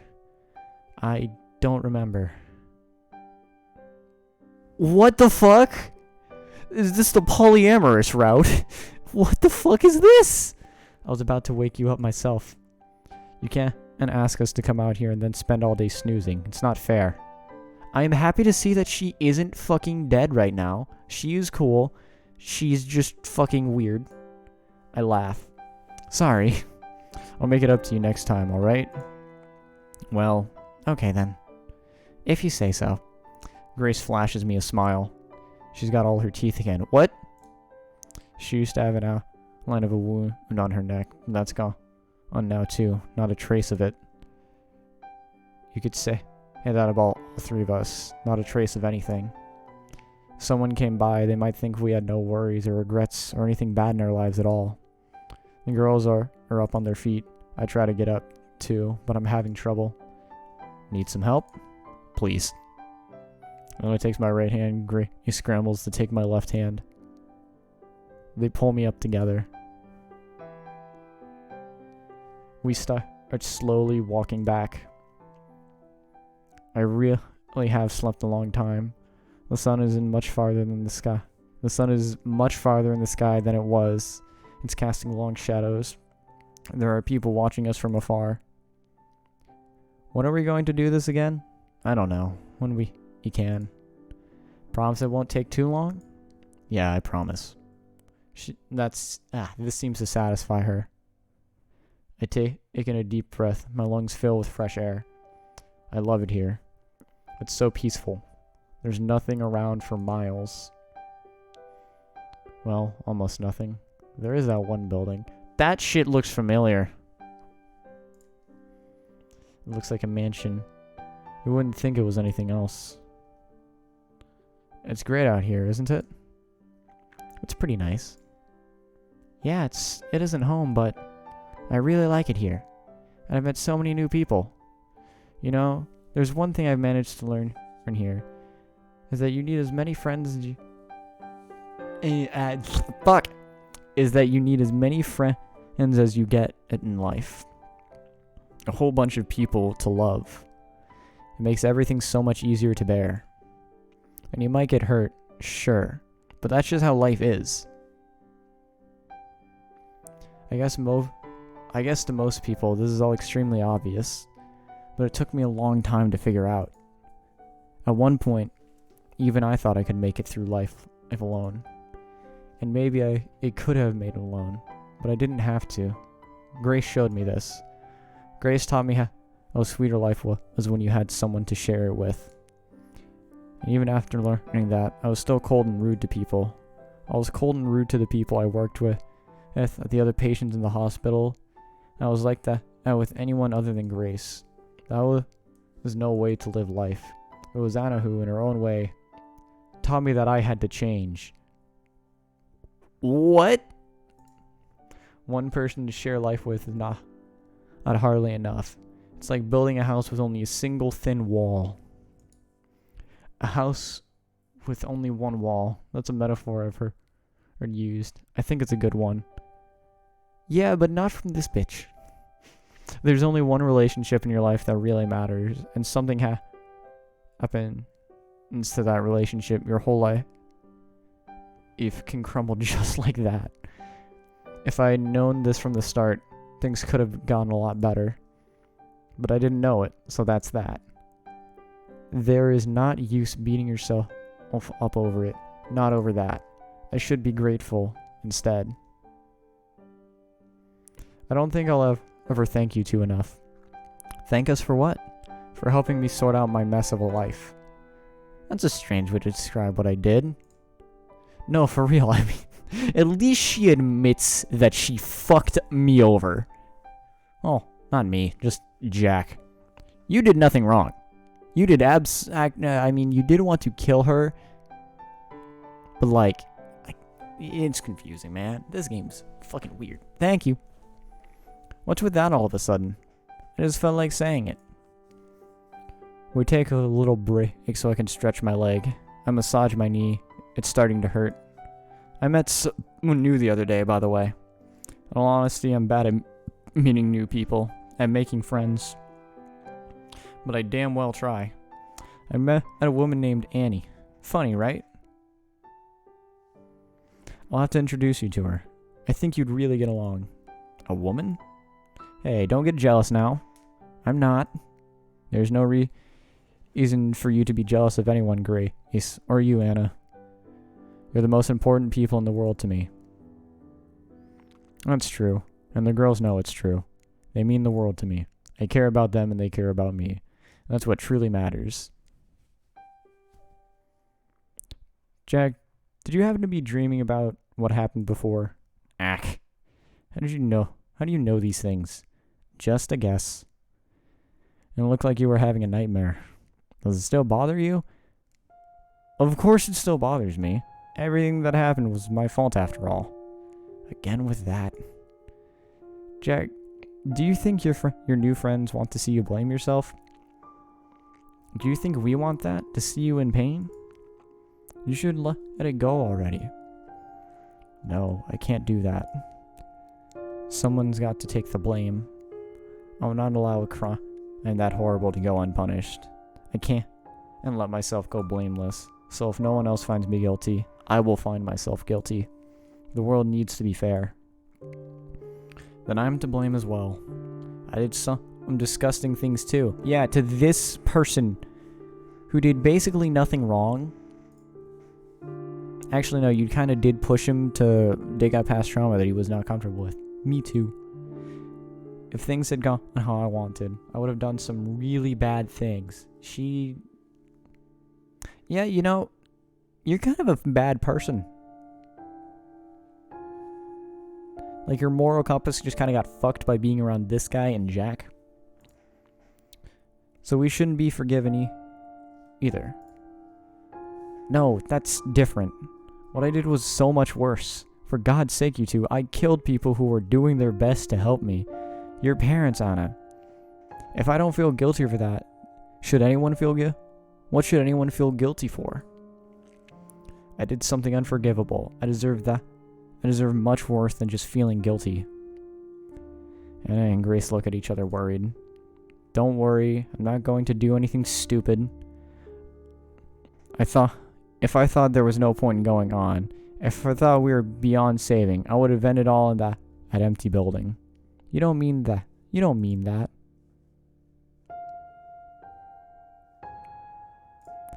I could do it right fucking now. I could do it right fucking now. I got 4 of these bitches. The pain in my knee spreads upwards. My thigh is cramping. I sit down in the grass. Your leg hurts? Yeah. Maybe that means it will rain soon. Oh, do I have a mechanical hip? Yeah, maybe that's it. Can I help? It's fine. It'll pass. You shouldn't be so selfish, Jack. What about my leg? You know I'm not talking about weight. What? About my leg? Okay, yeah. You know I'm not talking about that. You say you can't forgive yourself for what you did, but you're only thinking of yourself. I know.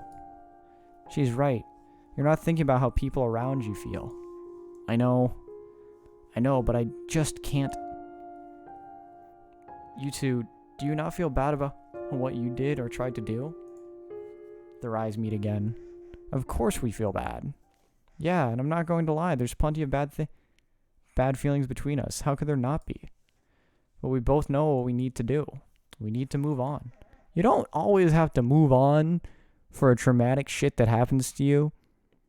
Like, it takes a long time to deal with the fact that this bitch that you were almost murdered by this bitch and had teeth pulled out because you wouldn't stop trying to get loose. What? Not to forget about what happened, but to accept it and keep on living. We haven't managed that yet, but at least we're trying. So please try with us.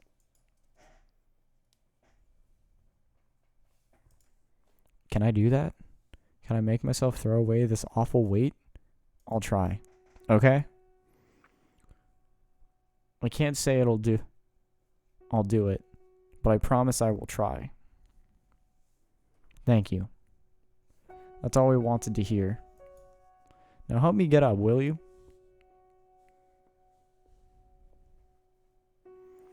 You know, we were just talking about something, Anna and me, while you were asleep. We were saying how someone just was walking by. We were saying how just someone just walking by, we would look totally carefree. No kidding. Must have heard you in my sleep. I was thinking the same thing. It's true. We managed to make it out of that madness without any real scars to show for it. You lost this. She lost teeth. You scarred 2 people for life. I mean, there's your leg, but oh, did I just lose my fucking leg? Don't worry, it will heal too. So if you go by that, there's no reason why our spirits wouldn't heal either. Yeah, that's what we were saying.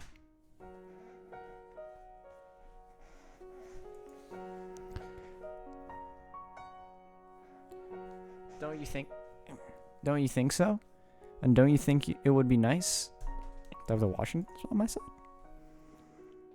Yeah, and I see what you mean. It would be nice. It's not the most exciting thing to look forward to, but it would really be nice. You know what? Screw excitement. I've had enough of that. Give me a boring life. Anna laughs. I feel the same way. It's so much more I'm so much more at peace now without all that excitement. Yeah, I get it too. Let's go then. I take the girls by their hands. Huh? Where are we going? What do you mean? We got boring, happy lives to look forward to. I take a few grand steps forward. My leg cramps up again and sends me tumbling into the ground. Nice job, dumbass. Jack, are you alright? Are you hurt? Laughter spills out of me. I'm not hurt at all, but I had such a dumb fall I can't help but laugh.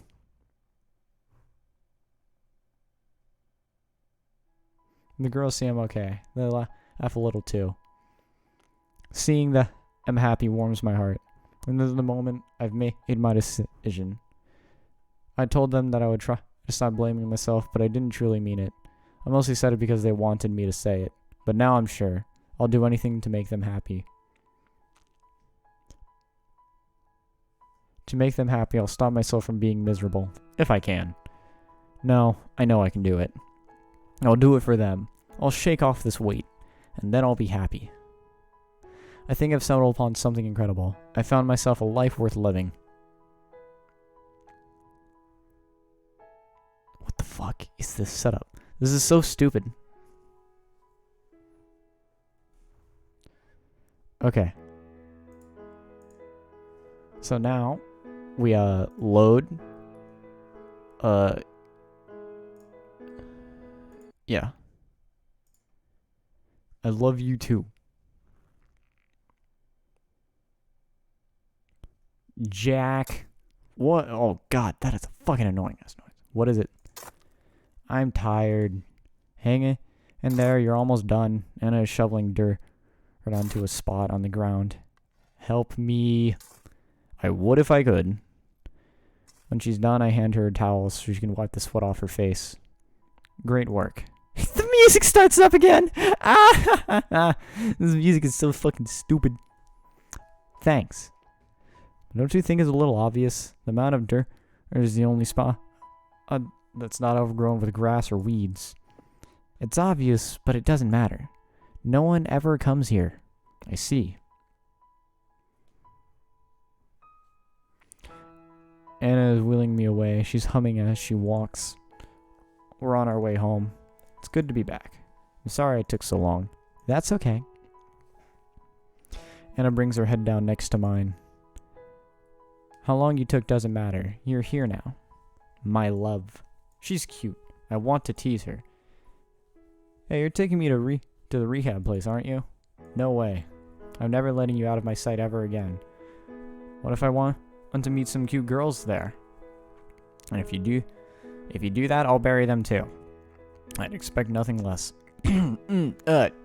Fucking what? What the fuck? Like, what the fuck? But keep in mind, I'm not going to let you baby me like you did that one whole month. What the hell was that about? Sorry, Jack. I couldn't help myself. You're so helpless and cute. Yeah, I sort of get it. Don't think I'm helpless now, though. Of course you're not. Just wait until I can walk again, then you'll see. You'll help me walk again, right? Of course. I learned all about that. I've been very busy, you know. I know, very busy. You've been very busy all these years, haven't you? Yes. I tried to make myself into the perfect girl for you. Did I do well? You did well. I'm so proud of you. Anna beams. You must be disappointed, though. All you get is me. That's not true. You're perfect the way you are. You can't not be perfect. That's what you showed me that night. You were like an angel of death. What DN angel bullshit is this? You were just... Anna sighs with pleasure. That is not a good pleasure. She's not looking at me. Her eyes are closed. Hurry up, Anna. It's cold out here. Yes. Don't worry. We'll be home in no time. I can't wait. Anna pushes my wheelchair forward. We're going into the life I chose for us. 2 wolves in a world of sheep.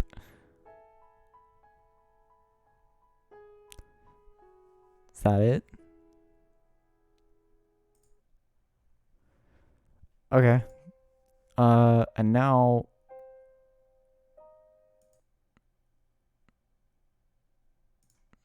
Yes. I guess this is part of it. Though my arms are heavy, I manage one quick swing. Huh? It's a good swing, too. Anna doesn't have time to bring her hands up to her throat. The drop in blood pressure drives her to the floor. She stares at me for a while, mouthing words I can't understand. Less than a minute later, she stops. She's gone. Phew. I place the scalpel in her hand and fold her fingers around it. Fingers crossed. Holy shit. Behind me, I see Grace stirring from her sleep. I get to her so fast I nearly run her over. Grace? Grace, are you awake? Can you hear me? Her eyes flutter open. She sees me and smiles. Are you saying she did it to herself? Why? Why? I don't know why. Maybe she saw no way out? The first thing I can think of. I'm too tired for anything else. Yeah, you sure had her cornered, eh? The inspector taps on my wheelchair with his foot. You see... What? He sees me as harmless. I guess that's what they meant. I hope he does. Well, he'll let me go soon. He doesn't. Come on, Friday. That can't be it. Give me the whole story. I repeat what I said. Anna killed herself. I don't know why. She must have lost her mind. The inspector doesn't look happy. He's been questioning me for hours. Now he's just about to start over again, asking me everything once more. I can tell he's going to do it. He's done it so many times. But a knock on the door interrupts him. Someone's calling him out. Don't go running off now, he laughs as he walks off. A minute later, there's a crashing sound like someone's thrown a chair. Within the hour, they let me leave. The fuck was that? I'm visiting Grace in the hospital. She's being treated for fatigue and dehydration. Hey, you'll be out soon, right? What do you want to do when you get out of here? What's the first thing? She makes a happy sound. Oh, I thought about it a lot. But I don't know. I'd like to do anything, as long as it's with you, Jack. I squeeze her hand. I want us to go on a long walk somewhere. Grace looks down at my leg. Yeah, I know. But I'll be walking again in no time. You'll see. I can't wait. Going on a walk would be perfect. A long walk, somewhere far away. Even when she smiles, she doesn't show much teeth. She must be self-conscious about how she looks with 4 of them gone. I don't remember all that well, but it was at least one of the front. But at least one was a front tooth. Poor girl. Hey, Jack. Hey. I know what you did, you know. What? I saw everything. You saw what?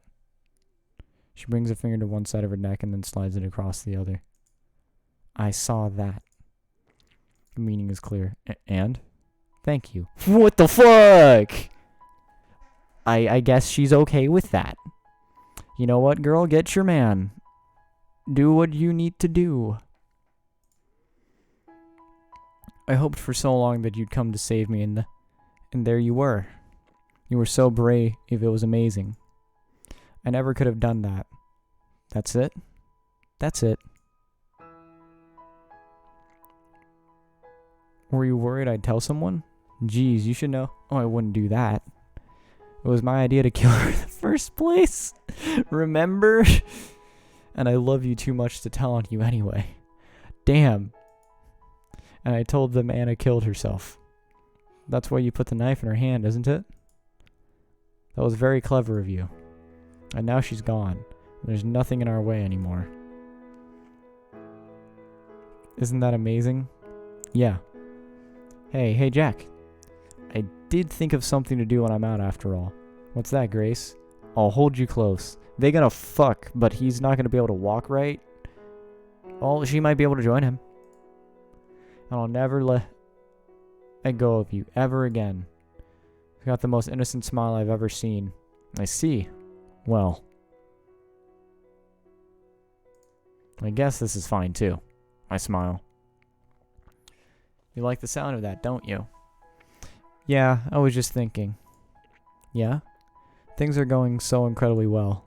It's like the whole world is bending over backwards for us. Even though what, Jack? No, it's nothing. We have every right to be happy, don't we? We do. We deserve this. The most out of anyone in the world. No, you don't. Yeah, we do. No, the fuck you don't. That's not good. What the fuck? We talk and smile and laugh together. Two people and they're all on their way to a happily ever after.